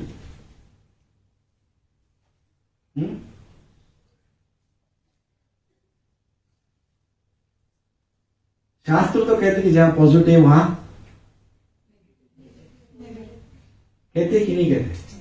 क्या कहते हैं शास्त्र में? इंस्ट्रक्शन क्या है? जहां पॉजिटिव है तो निगेटिव है, निगेटिव है तो पॉजिटिव है। चल चित्तम चलत वित्तम चंचलम इदम सर्वम, सब चंचल है, पॉजिटिविटी भी चंचल है, निगेटिविटी भी चंचल है, राइट? तो क्या है फिर? What to do? Be practical और स्थिर रहे, स्टेबल, और इम्प्लीमेंटेशन ऑफ पॉजिटिविटी। बट वो इम्प्लीमेंटेशन किया तो फिर निगेटिविटी तो आएगी ना, क्योंकि पॉजिटिविटी को ये संसार में है ना माता जी, पैकेट में ही सब मिलता है, सिंगल कुछ नहीं मिलेगा। आपको पॉजिटिविटी चाहिए तो ये लो, पॉजिटिविटी और निगेटिविटी का पैकेट मिला है। एक्सेप्टेंस व्हाटएवर आपको पैकेट नहीं मिलेगा। आपको सुख चाहिए, पैकेट नहीं मिलता है सब, उसके पीछे दुख का अटैचमेंट है, वो फ्री में मिल रहा है। सुख के ऊपर दुख फ्री, पॉजिटिविटी के ऊपर निगेटिविटी फ्री मिलेगा। फैक्ट है। कितना भी पॉजिटिव आप क्लास करिए या कुछ भी करिए, वर्कशॉप सेमिनार जो भी करिए, क्या वो सारे लोग एकदम पॉजिटिव हो जाते? नहीं हो जाते। वो जो बोलने वाला है वो भी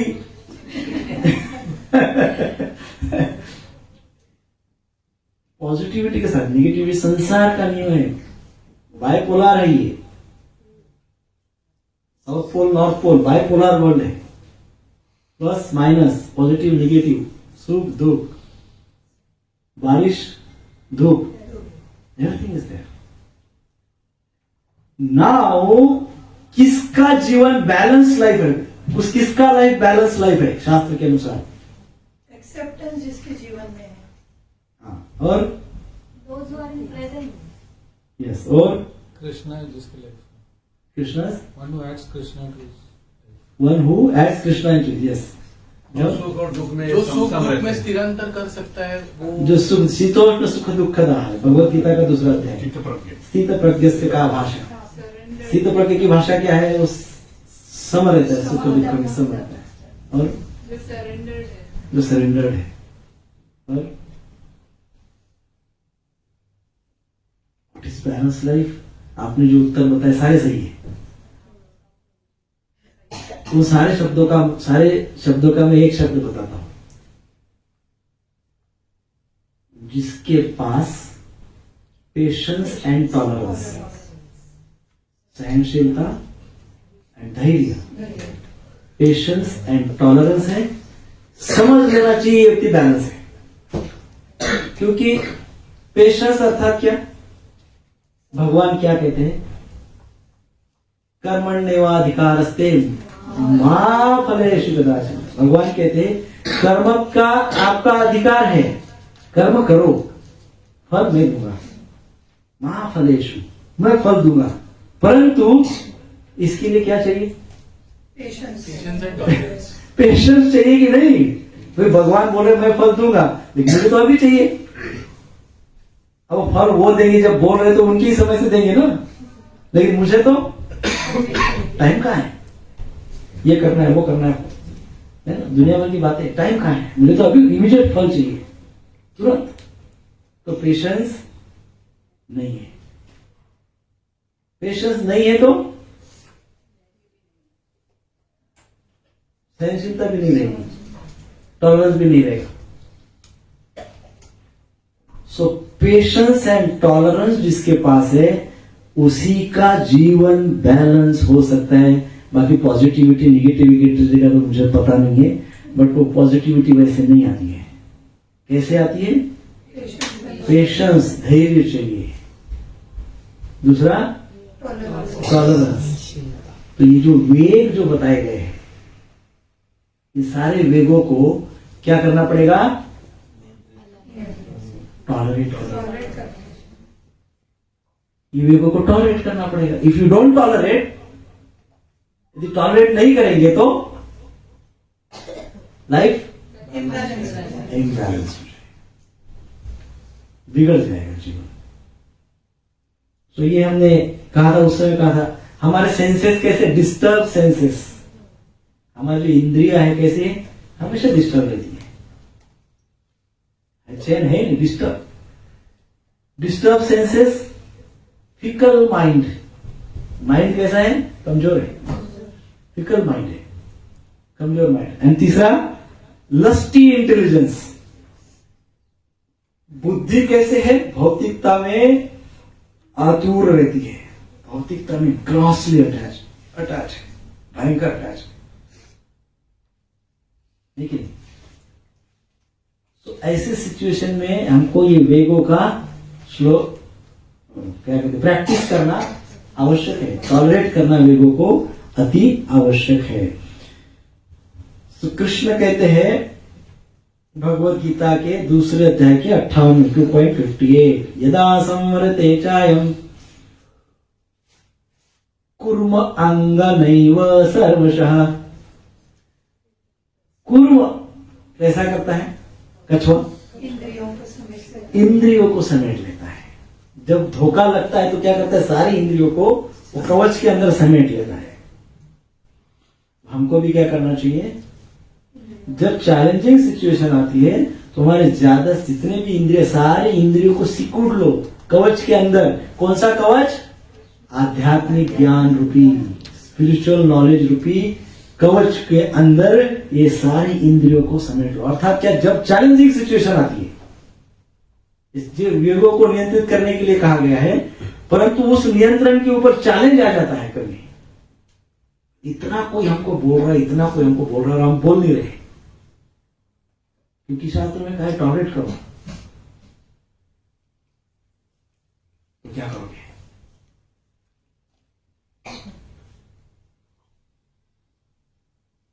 कोई उकसा रहा है हमको बोलने के लिए। इस उपनिषद के पहले ही श्लोक में पहले ही शब्द है क्या? क्या है पहला श्लोक? पहला शब्द वाचो वेग। ये श्लोक सब याद कर लो पक्का। वाचो वेगम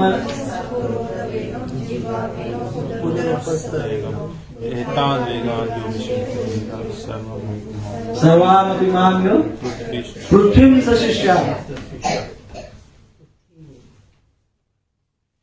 पहला ही श्लोक है, पहला ही शब्द है वाचो वेग, और मुझे तो उकसाया जा रहा है। तब भगवान ने 2.58 में कहा कि कछुए की जैसे अपनी इंद्रियों को समेट लो कवच के अंदर। तो कवच क्या है और इंद्रिया क्या है? कवच है इंस्ट्रक्शंस, उपदेश, भगवान के, प्रभुपाद जी के, गुरु परंपरा के उपदेश। तुरंत क्या याद आ जाना चाहिए मालूम है? क्या याद आना चाहिए? बताओ। हाँ? क्या? रिस्ट्रेंट। और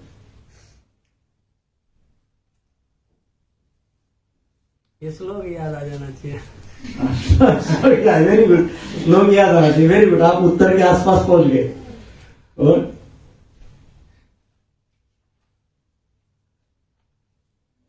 वेरी प्रैक्टिकल। और भगवान को प्रार्थना करनी चाहिए। प्रार्थना करनी चाहिए। और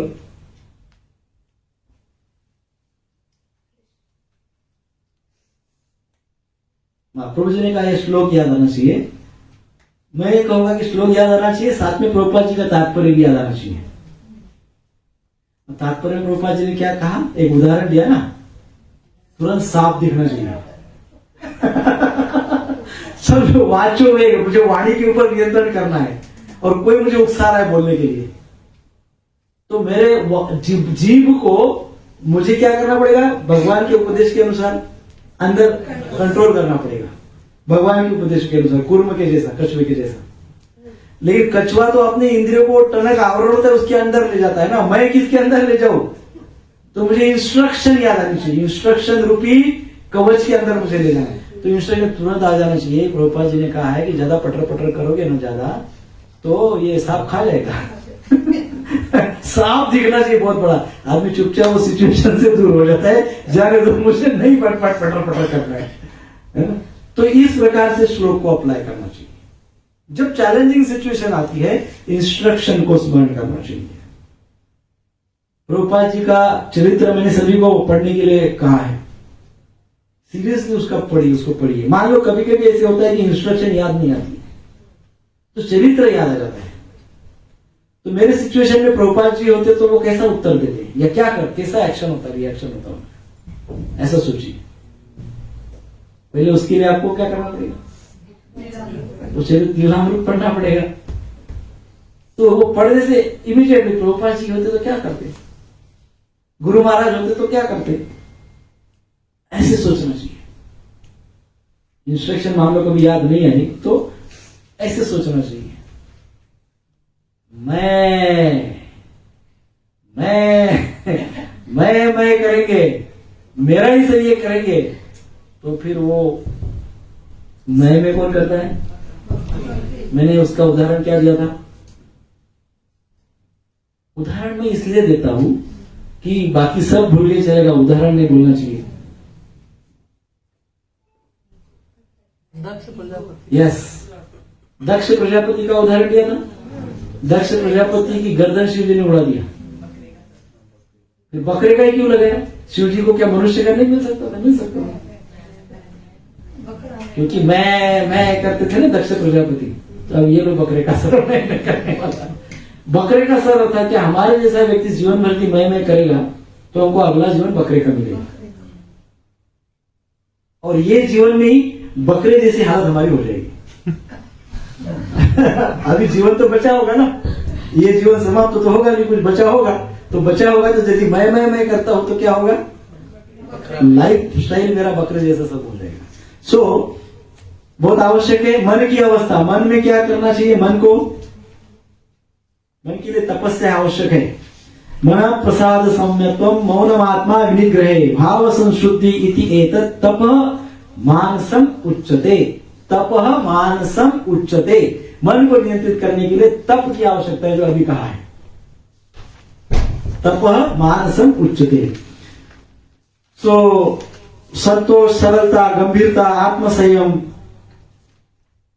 इन सब बातों को अर्थात मन की जीवन की शुद्धता के लिए मन की यह तपस्या आवश्यक है। कौन सी तपस्या? मन प्रसाद, अर्थात मन में सीरीनिटी, समत्व का भाव रहना। ये सब चर्चा हमने की थी।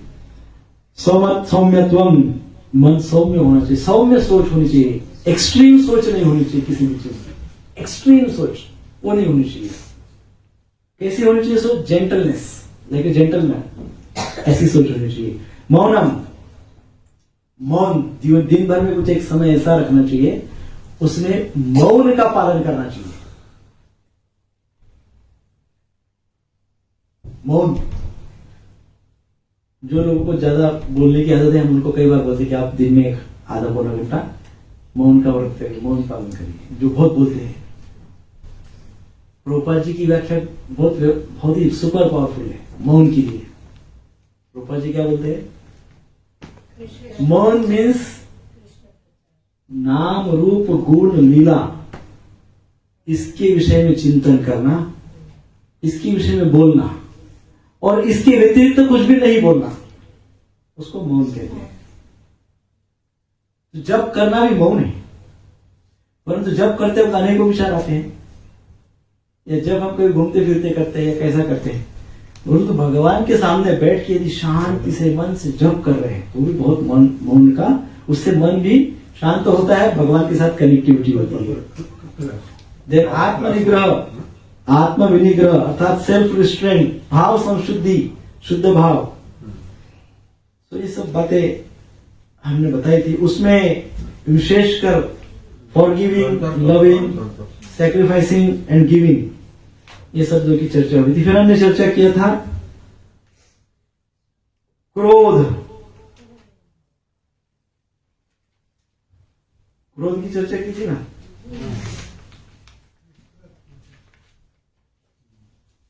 अब इसके विषय में क्या बोले? आप तो सब महारथी हैं इसमें। यदि हमने अभी क्रोध इस विषय की शुरुआत की, 2:45 बज गए, दिन भर भी चर्चा करके तो प्रश्न उपस्थित हो गए उसके ऊपर। सो क्रोधम इदम सर्वत्रम, अर्थात क्या? क्रोध सर्वत्र है ना। तो एक दूसरे के प्रति क्रोध, भाई बहन में क्रोध, माता पिता में क्रोध, पति पत्नी में क्रोध, दो मित्रों में क्रोध, दो भाइयों में क्रोध, दो पड़ोसियों में क्रोध। अब क्या करें? कोई मिला ही नहीं समझो क्रोध करने के लिए। तो कई लोग हमने देखे स्वयं के ऊपर क्रोध करते, हमने देखा है। एक बार हमारे पास बहुत पहले एक व्यक्ति आए थे और हमको बोले थे, प्रभु जी मुझे जब गुस्सा आता है ना, वो अकेले थे, अकेले रहते थे। किसी कारण से गुस्सा आता है, क्रोध इधम सर्वत्र, सब जगह क्रोध है, पड़ोसी से, इससे उससे, कोई भी गुस्सा दिला देते। उनको क्रोध आता था, वो खुद को ही मारते थे, खुद को मारते थे, क्रोध आता था। इसका अर्थ क्या है? कोई मिला नहीं, लेकिन क्रोध तो प्रकट करना है। कोई मिले कि नहीं मिले, क्रोध तो आपको प्रकट करना है। तो कोई नहीं मिला तो स्वयं के ऊपर क्रोध प्रकट करो। सो ये इतना भयंकर राक्षस है क्रोध। तो इसके ऊपर अब आप बताइए क्या क्या आपको याद है। क्रोध मतलब वैलिड और अनवैलिड वो तो Yes. ठीक है, लेकिन क्रोध होना भी जरूरी है, आना भी जरूरी है। हाँ, तो मैंने वैलिड इनवैलिड इसीलिए तो बोला था, इसीलिए तो इतना सारा चर्चा हुआ था। वैलिड है अनवैलिड वो उसके ऊपर फोकस करना चाहिए, लेकिन आना तो चाहिए। आना चाहिए नहीं, वो आना चाहिए का कोई यही नहीं, वो आता ही है। आना चाहिए मतलब कि आप जाके लेके आते वो एब्रप्ट है एकदम, मतलब स्पॉन्टेनियस है, एकदम स्पॉन्टेनियस है। मस्त हंसी खेलते सब चल रहा है, बढ़िया बात हो रही है, आनंद आ रहा है, अचानक किसी को क्रोध आ जाता है। हाँ, प्लानिंग से थोड़ी क्रोध आता है, कभी कभी प्लानिंग से भी आता है, लेकिन नॉर्मली तो क्रोध अचानक आ जाता है, ऑन ऑफ सडन आ जाता है। ट्रिगर खींच लिया तो आगे। हाँ, ट्रिगर खींच देंगे तो समस्या हो जाएगी। ट्रिगर खींचोगे, ट्रिगर पॉइंट्स पता होने चाहिए कि सभी के एक दूसरे के ट्रिगर पॉइंट का पता होने चाहिए। ट्रिगर मतलब बंदूक होती है ना, पिस्तौल, तो गोली कब चलती है? तो जो घोड़ा खींचते हैं तब, जो घोड़े को ट्रिगर बोलते हैं, तो ऐसे फटाक से। नहीं, वो उनको पता चला। जैसे उदाहरण बता दो, पति पत्नी है और पति को न्यूज बहुत अच्छी लगती है और पत्नी को तू मैं क्या सीरियल आता है माता जी, कौन सा सीरियल? सास भी कभी बहू थी, वो सीरियल। अब पति ने गलती से बोल दिया, क्या फालतू की सीरियल देखते रहते हो, तो उन्होंने तो ट्रिगर खींच दिया। वो तो ट्रिगर है, अब तो फायरिंग शुरू होगी बिना रोके, धार धार धार धार धार। और पत्नी ने कभी बोल दिया, क्या फालतू बकवास न्यूज देखते रहते हो दिन भर, टाइम वेस्ट, तो ट्रिगर उन्होंने खींच दिया। फिर पति देव क्या करेंगे? तुम ये करते हो, तुम वो करते हो, तुमको पता नहीं, तुमको ज्ञान नहीं, तुमको अकल नहीं, तुमको, अरे वाह, है ना, होता है ना। तो ट्रिगर इंपॉर्टेंट क्या है? Trigger point, trigger point important है। तो शांति चाहते हैं तो क्या करना चाहिए? ट्रिगर पॉइंट, ट्रिगर तक नहीं जाना चाहिए भाई, छोड़ो, लेट इट गो, जाने दो। ट्रिगर को ना खींचे, ट्रिगर खींचेंगे तो जीवन तक चलेगा ट्रिगर। वो आप जब ट्रिगर खींचेंगे तो एक दो गोली चलाओगे, लेकिन उधर से तो फिर तोप चलेगी अपोजिट साइड से। हमेशा जो स्टार्ट करता है उसके अपोजिट साइड से तोप चलती है फिर। सो वो उससे जरा अपने आप को बचाए रखिए। मैंने ये भी कहा था कि गूगल सर्च करिए और गूगल इंजन पे एंगर ये शब्द डालिए। क्या? एंगर यानी क्रोध। कितना मैटर मिलेगा आपको? लाखों। इतना आपको ज्ञान मिलेगा उस पे, इतना ज्ञान मिलेगा अनलिमिटेड क्रोध के ऊपर गूगल पे। भयंकर रिसर्च रिपोर्ट है, सब जबरदस्त है। लेकिन पूरे संसार में इतना ज्ञान अवेलेबल होने के बाद भी क्रोध बढ़ ही रहा है। हाँ, कब हो रहा है? क्या बढ़ ही रहा है? क्यों? ज्ञान की कमी की वजह से। ज्ञान की कमी की वजह से। आचरण नहीं है। आचरण नहीं है। 1000 क्विंटल ज्ञान और 1 ग्राम आचरण, किसका पलड़ा भारी रहेगा? आचरण का। 1 ग्राम का पलड़ा भारी रहेगा। ज्ञान 1000 क्विंटल है, आचरण 1 ग्राम है। लेकिन 1 ग्राम वाले का पलड़ा भारी रहेगा, आचरण नहीं है। इसीलिए तो समस्या है ना। सो anger is a cluster of, very good. अब एंगर के विषय बताइए आप, मैं क्या बताऊं इतना एंगर के ऊपर। मैंने उस समय भी बताया था कि एंगर के ऊपर आप सब एक्सरसाइज करते जाइए डेली एक्सरसाइज इसके लिए आवश्यक है, डेली आचरण इसके लिए आवश्यक है। जो एक्सरसाइज बताई गई है वो करना बहुत आवश्यक है, क्योंकि this is terrific problem for human society. ये क्रोध के ऊपर भी अब जो ट्रिलियन डॉलर्स की इंडस्ट्री चल रही है। एक तो ट्रैंक्विलाइजर्स, माइंड को शांत करने की टैबलेट बनेगी, ट्रैंक्विलाइजर्स कहते हैं उसको। तो डॉक्टर के पास, साइकियाट्रिस्ट के पास जाएंगे, बोले बहुत परेशान, दिमाग अपसेट हो, वो पटाख से टैबलेट लिख देगा, ट्रैंक्विलाइजर्स खाओ, सो जाओ, 4 दिन तक सोते रहो, 5वें दिन उठोगे तो फिर क्रोध करो, क्योंकि टैबलेट कोई परमानेंट सोल्यूशन है नहीं। फिर क्रोध करो, फिर टैबलेट खाओ। एक तो ये। दूसरा,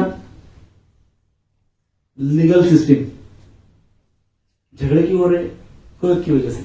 ये अहंकार और क्रोध, अहंकार से क्रोध उत्पन्न होता है, लीगल सिस्टम। तीसरा अपेक्षा पूर्ति न होना। हाँ अपेक्षा पूर्ति न होना। हाँ, नहीं, मैं बता रहा हूं कौन सी इंडस्ट्री बढ़ रही है क्रोध के कारण। कितनी इंडस्ट्री चला रहे हैं हम लोग, पता है आपको? ट्रिलियन डॉलर की इंडस्ट्री चला रहे हैं हम लोग क्रोध कर करके। अब आप यहां से लेके तो मेरा और घूम के आइए, प्रत्येक गली में जाके आइए, कम से कम 2-4 तो साइकियाट्रिस्ट मिलेंगे। हाँ, एंगर मैनेजमेंट, पॉजिटिविटी,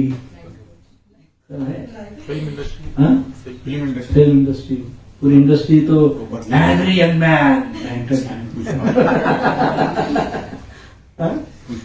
हाँ, वो सभी सिनेमा है उधर, सब उसको झुकेगा नहीं के चक्कर में सब खटाक खटाक खटाक काट रहे हैं। तो पहले तो पिक्चर ही लोग इसके लिए देखते थे कि थोड़ा कुछ किलिंग हो, मर्डर हो, ऐसा गुस्सा हो, जलाना हो, सब ऐसा, तो जरा अच्छा पिक्चर है। आजकल गेम में भी वो कौन हाँ, मारने वाला? बच्चे तो सबसे ज्यादा सफर हो रहे हैं उसमें। मैंने लास्ट टाइम उदाहरण दिया था क्या? हाँ, सो इंडिया में भी वो आ गया। यूएस और ऐसा बोला ही मत करिए, अभी इंडिया कुछ यूएस से कम नहीं है कि नहीं? सो ये सब हुआ है। तो क्रोध को कंट्रोल करना चाहिए। हमने बताया था क्रोध क्यों बनाया गया भाई, जब इतना खराब है तो क्यों बनाया गया? सही बात है, बनाया नहीं गया तो आ ही जाता है। नहीं, मतलब ये स्वभाव ही क्यों है? मतलब ये स्वभाव बाय डिफॉल्ट उधर से ही भगवान ने उसको डिलीट करके भेजना चाहिए। हाँ, over the period of time emotion is a cluster of emotion. मतलब 20 साल पहले शादी हुई, शादी के दिन पत्नी पति को कहती है कि आपके चाचा जी ने मुझे ऐसा बोला था। कितने साल पहले? उसके ऊपर पतिदेव कहते हैं कि वो शादी के तीसरे दिन तुम्हारे पिताजी ने ऐसा बोला था। अब शादी का वो एक इमोशन बन गई, दोनों के उधर वो एक इमोशन जाके बैठ गई, हो गया।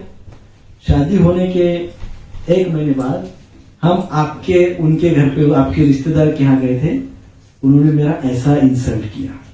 पति बोलते हम आपके मौसी के घर पे गए थे, उन्होंने, दूसरी इमोशन बन गई।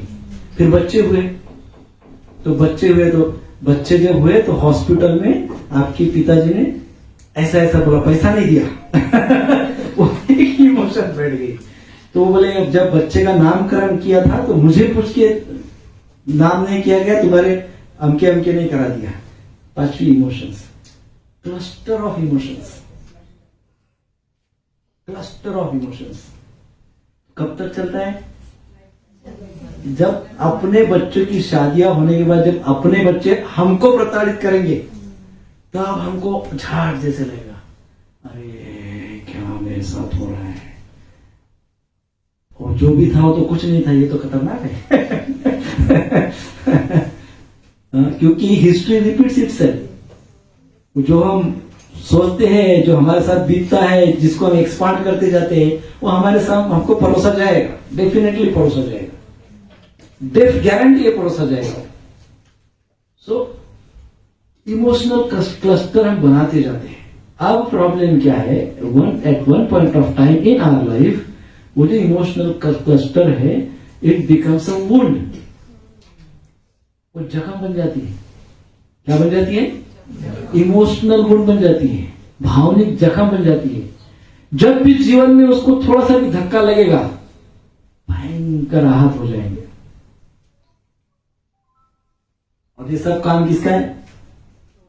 ये सब काम क्रोध का है। क्रोध, इमोशनल क्लस्टर में जो वुंड जो है, जख्म जो है वो क्या है एग्जैक्टली? क्रोध। उस समय क्रोध आया था हमको, उधर दबा दिया। सो इट्स वेरी डेंजरस, बरोबर है ना? उसमें हमने एक उदाहरण दिया था, किसको उदाहरण में, सब उदाहरण पूछ रहा हूं, उदाहरण सबको याद नहीं है, बी केयरफुल। उदाहरण एक जस्ट एग्जाम्पल, एक पॉइंट लिखते जाया करिए तो आपको याद आएगा। बताइए एक उदाहरण, बहुत बढ़िया उदाहरण दिया था। फटाफट 15 मिनट बचे हैं अभी, आप हमको आगे का भी करना है। क्रोध पे ज्यादा देर टिके रहना ठीक नहीं है, फटाफट आगे चलिए।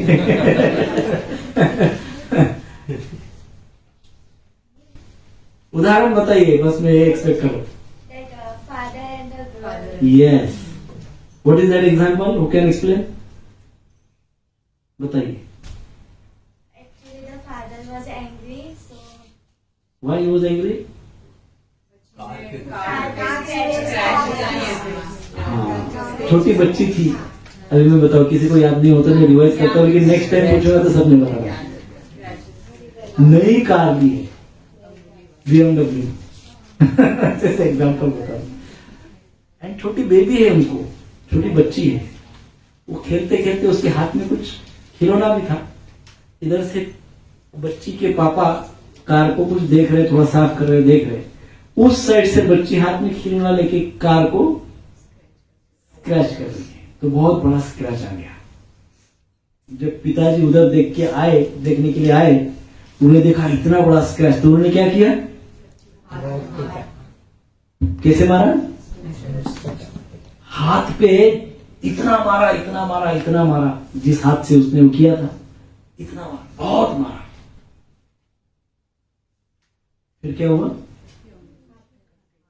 बच्ची को बहुत ज्यादा पेन हो, बहुत ज्यादा रोने लगी। तब वो क्रोध के उसके बाहर आए, होश में आए पिताजी, और बच्ची को देखा तो ये तो उसको उठा के हॉस्पिटल में लेके गए। हॉस्पिटल वाले ने क्या कहा? इतना इसका ये हो गया है कि उंगलियां काटनी पड़ेगी।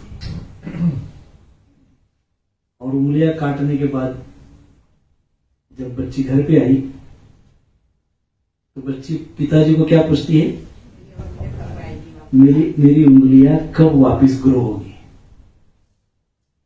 ये सुनने के बाद वो पिताजी वो बच्ची से 10 गुना ज्यादा रोने लगा कि ये मैंने क्या कर दिया। क्यों? क्रोध की वश, just because of anger. It's a madness, पागलपन है, कहते हैं ना, मोमेंटरली मैडनेस, क्षणिक पागलपन। सो बी केयरफुल। क्रोध को नियंत्रित रखना, यदि क्रोध को नियंत्रित रख ही नहीं सकते तो मनुष्य होने का कोई अर्थ ही नहीं है ना। नेक्स्ट क्या था? क्रोध से कैसे निपटे? How to deal with. चलो फटाफट सब उत्तर बताइए। Accept that I am angry. Accept Consciously. Accept conscious. देखो हर चीज में ये शब्द लगाना जरूरी है। कौन सा? Consciously. कॉन्शियसली, सचेत रूप से स्वीकार करो।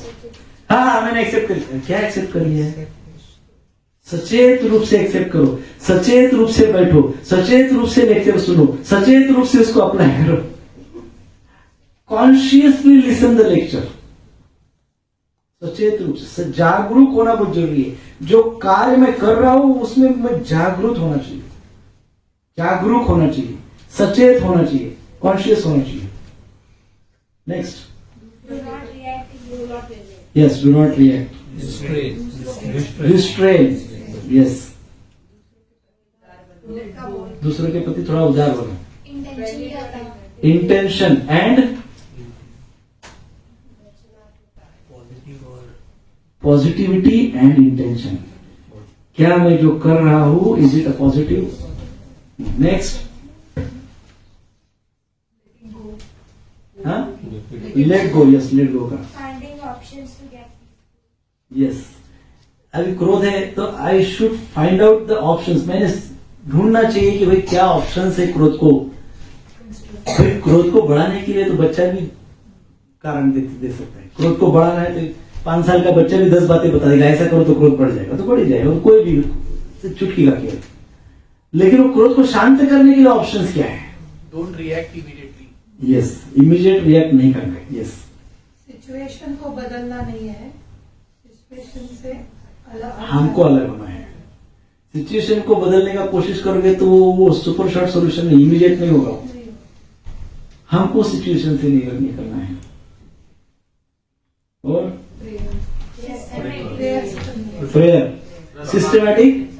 Yes, systematically solution find out करना है। सिस्टमैटिकली थोड़ा सोल्यूशन की ओर जाना तो एक सिस्टमैटिकली, जैसा लमसम में सोल्यूशन नहीं मिलता है। वो मिलेगा भी तो फिर आप उसके प्रति कॉन्शियस नहीं है। फिर क्रोध का मूल उद्देश्य मालूम करना। हाँ, क्रोध का मूल उद्देश्य मालूम करना। मूल उद्देश्य मालूम होना चाहिए। यस, इंटेंशन पता होना चाहिए। और जोर से बोलना चाहिए। क्या? उस समय शांत होने के विकल्प ढूंढने चाहिए। हाँ, जोर से बोलना चाहिए, मुझे क्रोध आया है और मैं क्रोध को शांत करने की कोशिश करूंगा, या शांत करने के लिए प्रायोरिटी लेवल पे कुछ करूंगा। जोर से बोलना चाहिए अपने आप को, अपने आप को।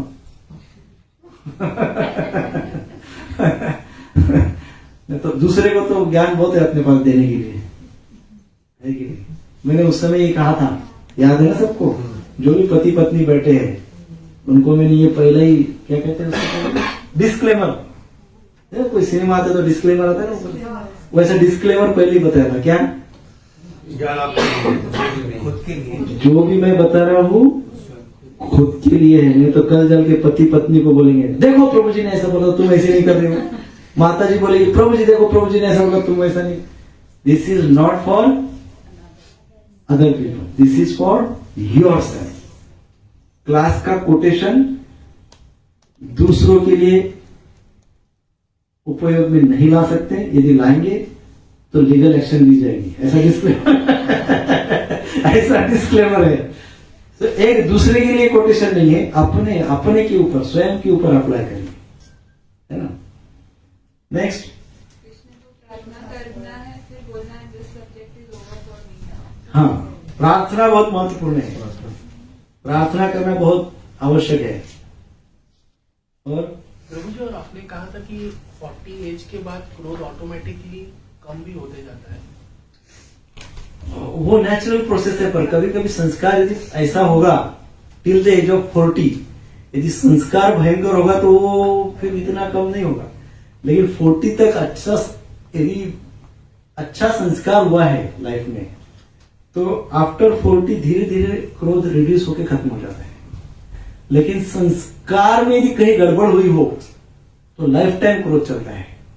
फिर हमको पर्सनल एफर्ट्स उसमें डालने पड़ेंगे उसको कम करने के लिए, है ना?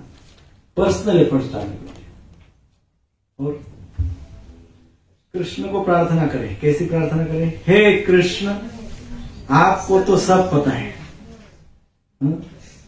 मेरा विश्वास है कि उन्होंने गलत किया है। उन्होंने मतलब अपोजिट पार्टी में। मेरा विश्वास है कि उन्होंने गलत किया है। कृपया इस परिस्थिति में मेरा क्रोध नष्ट करने के लिए मेरी सहायता कीजिए प्रभु, है ना? सही गलत के चक्कर में नहीं जा रहे हैं कि हाँ उन्होंने गलत किया है प्रभु जी, मेरा विश्वास है, हे भगवान मेरा विश्वास है उन्होंने गलत किया है, परंतु आप मेरा क्रोध खत्म कर दीजिए, मेरा क्रोध नियंत्रित कर दीजिए।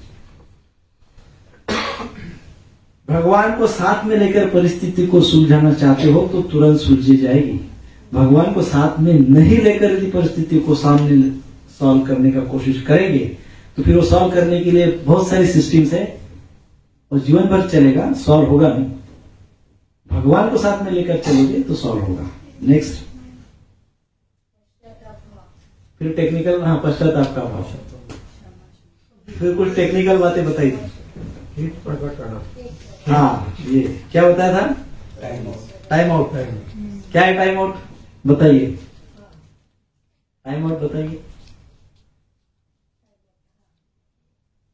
टाइम आउट उसको एक्सप्लेन करिए। ये होता है ना टाइम आउट। हाँ, क्रिकेट में कौन से गेम में होता है? रेसलिंग रेसलिंग में। भाई रेसलिंग का उदाहरण देंगे ना हम।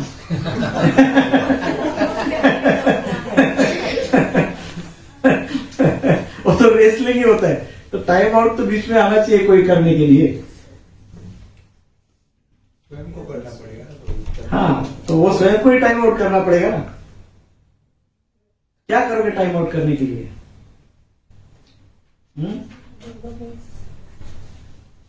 तू जीता मैं हारा। में अकेले जाकर काउंट करेंगे। नहीं, ये टाइम आउट वाला है। उल्टी टाइम आउट वाला मतलब जैसे भयंकर रेसलिंग चल रही है, मतलब बातों का गुस्सा चल रहा है भयंकर, ये हु तू मैं तू कंटिन्यू। तो 2 घंटा हो गया, चल रहा। ये तो बहुत ज्यादा हो गया 2 घंटा, इतना देर नहीं चलना चाहिए। 5-10 मिनट हो गया समझो, 5-10 मिनट बहुत हो गया। 10वें मिनट पे एक ने आकर सीधा ऐसा करना चाहिए। ऐसा क्यों करता है? अंपायर करता है ना। रेसलिंग होता है तो अंपायर आता है, बहुत ज्यादा हो रहा है, उसको लगा रही है तो डेंजरस हो रहा है, तो आगे क्या करता है? शिट्टी बजता है जोर जोर से। अभी आप शिट्टी मत बजाइए, बस ऐसा करिए, ये लगा दीजिए टाइमर है ना, टाइम आउट वाला। टाइम आउट का मतलब क्या है? बस अलग हो जाओ, रुक जाओ, अभी इस सिचुएशन को याद नहीं करेंगे, अभी जो भी इसको भूल जाओ, अभी इसको याद नहीं करेंगे, आगे कोई बात नहीं होगी इसके ऊपर। Time out, match is over. Match over. और मैंने ये क्या कहा था? इसका एक प्रिकॉशन मैंने बताया था। क्या बताया था? नहीं, ये कितने देर तक इफेक्टिव है? ये क्षणिक है वो। ये जो टाइम आउट वाला है, आप मतलब पूरा लाइफ टाइम ऐसे ही करते जाएंगे। Time out, time out, time out. मैंने ये कहा था कि ये टेम्पररी यूज के लिए है, तो इससे आप हर टाइम जाएंगे टाइम आउट, तो आपको फिर वो क्रोध की आदत बनी रहेगी। क्रोध तो जाएगा ही नहीं, उल्टा तो वो चलता ही रहेगा कार्यक्रम। हमको तो पर्पस है क्रोध खत्म करना, तो टाइम आउट नहीं चलेगा। ये टेम्पररी यूज के लिए, फॉर सम टाइम। कभी कभी मतलब कभी आप उसको 4 बार 6 बार यूज करो, बाद में अपने आप आदत हो जानी चाहिए कि बस अभी सिचुएशन के बाहर जाना। मतलब एक समय ऐसा आएगा कि टाइम आउट की जरूरत नहीं पड़ेगी, अपने आप हम कूल हो जाएंगे। भैया 5 मिनट हो गया ना, बस हो गया, अब सिचुएशन के बाहर टाइम आउट की जरूरत नहीं, अपने आप हो जानी चाहिए। बाद में क्या हुआ? Why are you really angry? आप गुस्से, वास्तव में क्यों गुस्से में आए हैं?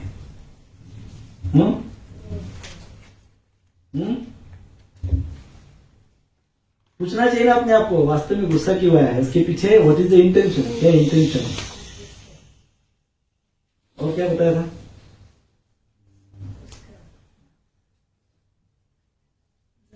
आप लोग कुछ पढ़ते हैं? क्षमाशील होना, फॉरगिवनेस, ग्रेटिट्यूड। वो तो लास्ट का बताया एकदम। सामने वाले के परसेप्शन से सोचना सीखना चाहिए। सामने वाले का जो परसेप्शन है उसको फ्री स्पेस देनी चाहिए। भाई वो भी कुछ, उसका भी अलग भाव होगा ना, उसका भी अलग भाव होगा, उसका भी अलग विचार होगा। हर एक व्यक्ति के शरीर में पंचमहाभूत से शरीर बना हुआ है। क्या क्या है? पृथ्वी, जल, आकाश, वायु, अग्नि। और सबके शरीर में इसका प्रोपोर्शन अलग अलग है। सिमिलर किसी दो लोग, कोई भी 2 लोग, इवन जुड़वा भी हो गए तो 2, ये मटेरियल सेम नहीं है, डिफरेंट है। इसलिए डिफरेंट विचार है, डिफरेंट स्पेस लगती है, थिंकिंग पैटर्न डिफरेंट है, तो एकोमोडेटिव होना चाहिए। और क्या बोला था? हनीबी और गोबर की कीड़े वाली स्टोरी बताई थी। हाँ, हनीबी और गोबर की इंसेक्ट वाली स्टोरी। हाँ, हनीबी और गोबर की स्टोरी बताइए तो किसको याद है? क्योंकि वह अपनी हनीबी के साथ जाता है तो अल्टीमेटली वो भगवान के हाँ, गंगा में स्नान भी कर लेता है ना? हाँ, एसोसिएशन अच्छा होगा तो व्यक्ति, यदि कुछ उसके अंदर गलतियां भी है, कुछ अवगुण भी है, तो वो सद्गुण में बदल सकते हैं। और क्या था?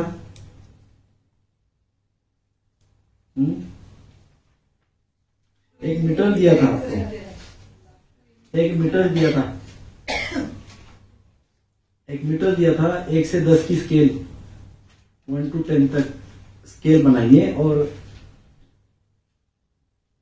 छोटी छोटी बातों पे बड़ा बड़ा रिस्पांस देना।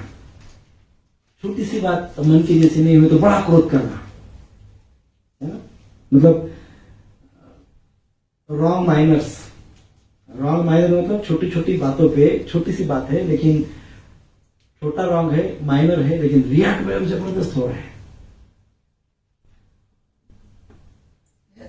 और बड़ी बड़ी बातें हैं उस पर रिएक्ट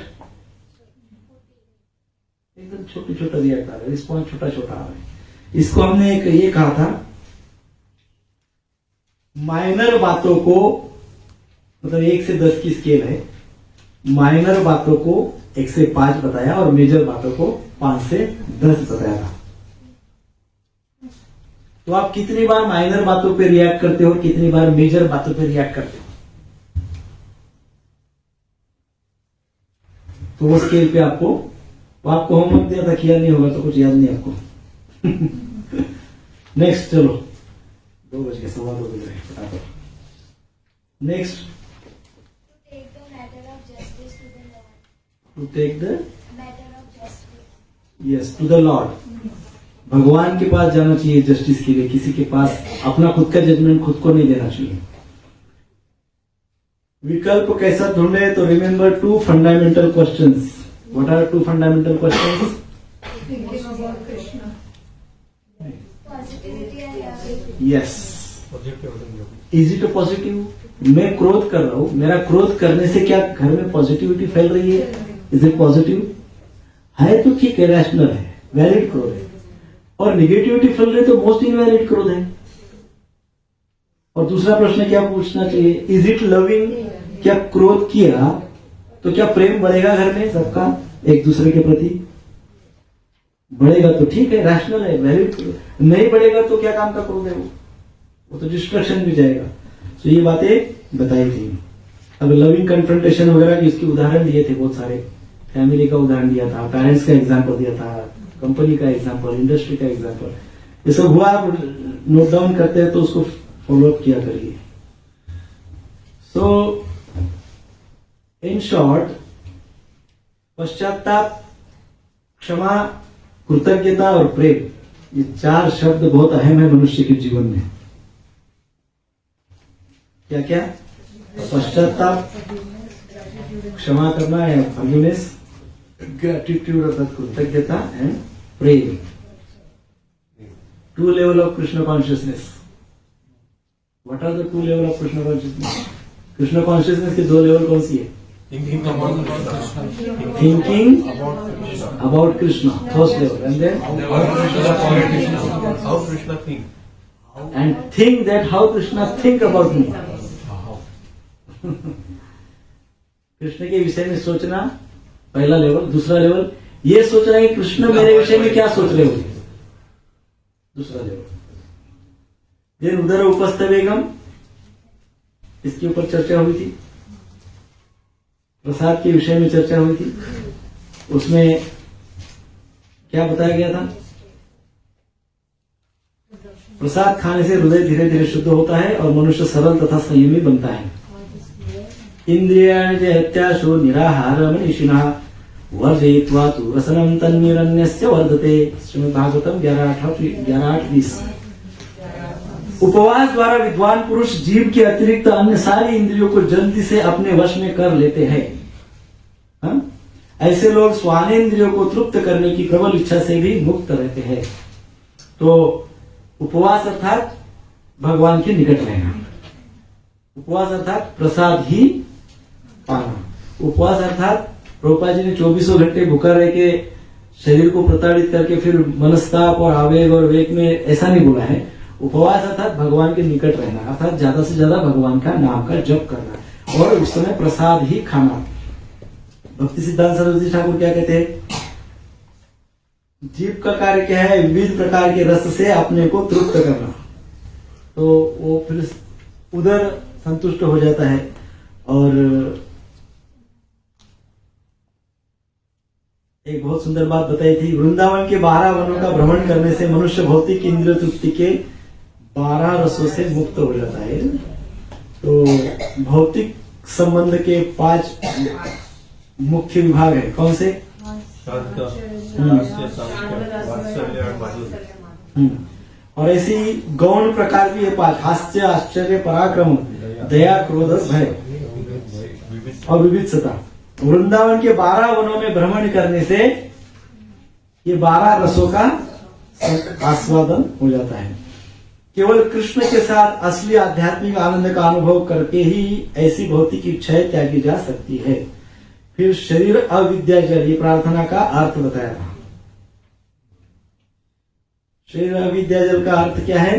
हे प्रभु, यह भौतिक शरीर अज्ञान का पुंज है, शरीर अविद्याजल, और इंद्रिया मृत्यु के पास जाने वाले मार्गों का जाल है। इंद्रिया क्या कर रही है? हमको मृत्यु के पास ही लेके जा रही है। हम न जाने कैसे भौतिक इंद्रिय भोग के सागर में गिर गए हैं और समस्त इंद्रियों से भी जीव अत्यंत लोभी है तथा वश में नहीं रहती। इस संसार में जीव पर विजय पाना बहुत कठिन है। जीव वश में है, जीव नियंत्रित है, कैसा पता चलेगा? यदि जीव को नाम रुचि है तो। यदि नाम में रुचि नहीं है, टेस्ट नहीं है, आनंद नहीं आ रहा है नाम लेने में, जीव के ऊपर कोई कंट्रोल नहीं। फिर भले ही हम कितना भी उपवास करें, ये करें, वो करें, न खाए, दुनिया भर के नियम करें, तो नाम रुचि नहीं है, इसका अर्थ जीव वास्तविक नियंत्रण में नहीं है ना। समस्त इंद्रियों से भी जीव अत्यंत लोभी है तथा वश में नहीं रहती है। इस संसार में जीव पर विजय पाना कठिन है, किंतु हे कृष्ण, आप हम पर अत्यंत कृपालु है और जीवा पर नियंत्रण रखने के लिए आपने हमें ऐसा उत्तम प्रसाद दिया है। अब हम इस प्रसादम को जी भरकर खाते हैं और श्री राधा कृष्ण का गुणगान करते हैं और प्रेम से हम श्री चैतन्य तथा नित्यानंद प्रभु की सहायता के लिए पुकार लगाते हैं। प्रसाद आगे क्या प्रभु? ठीक है।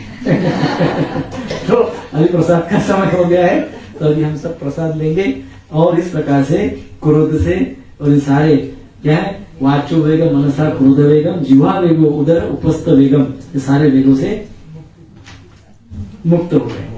ठीक है।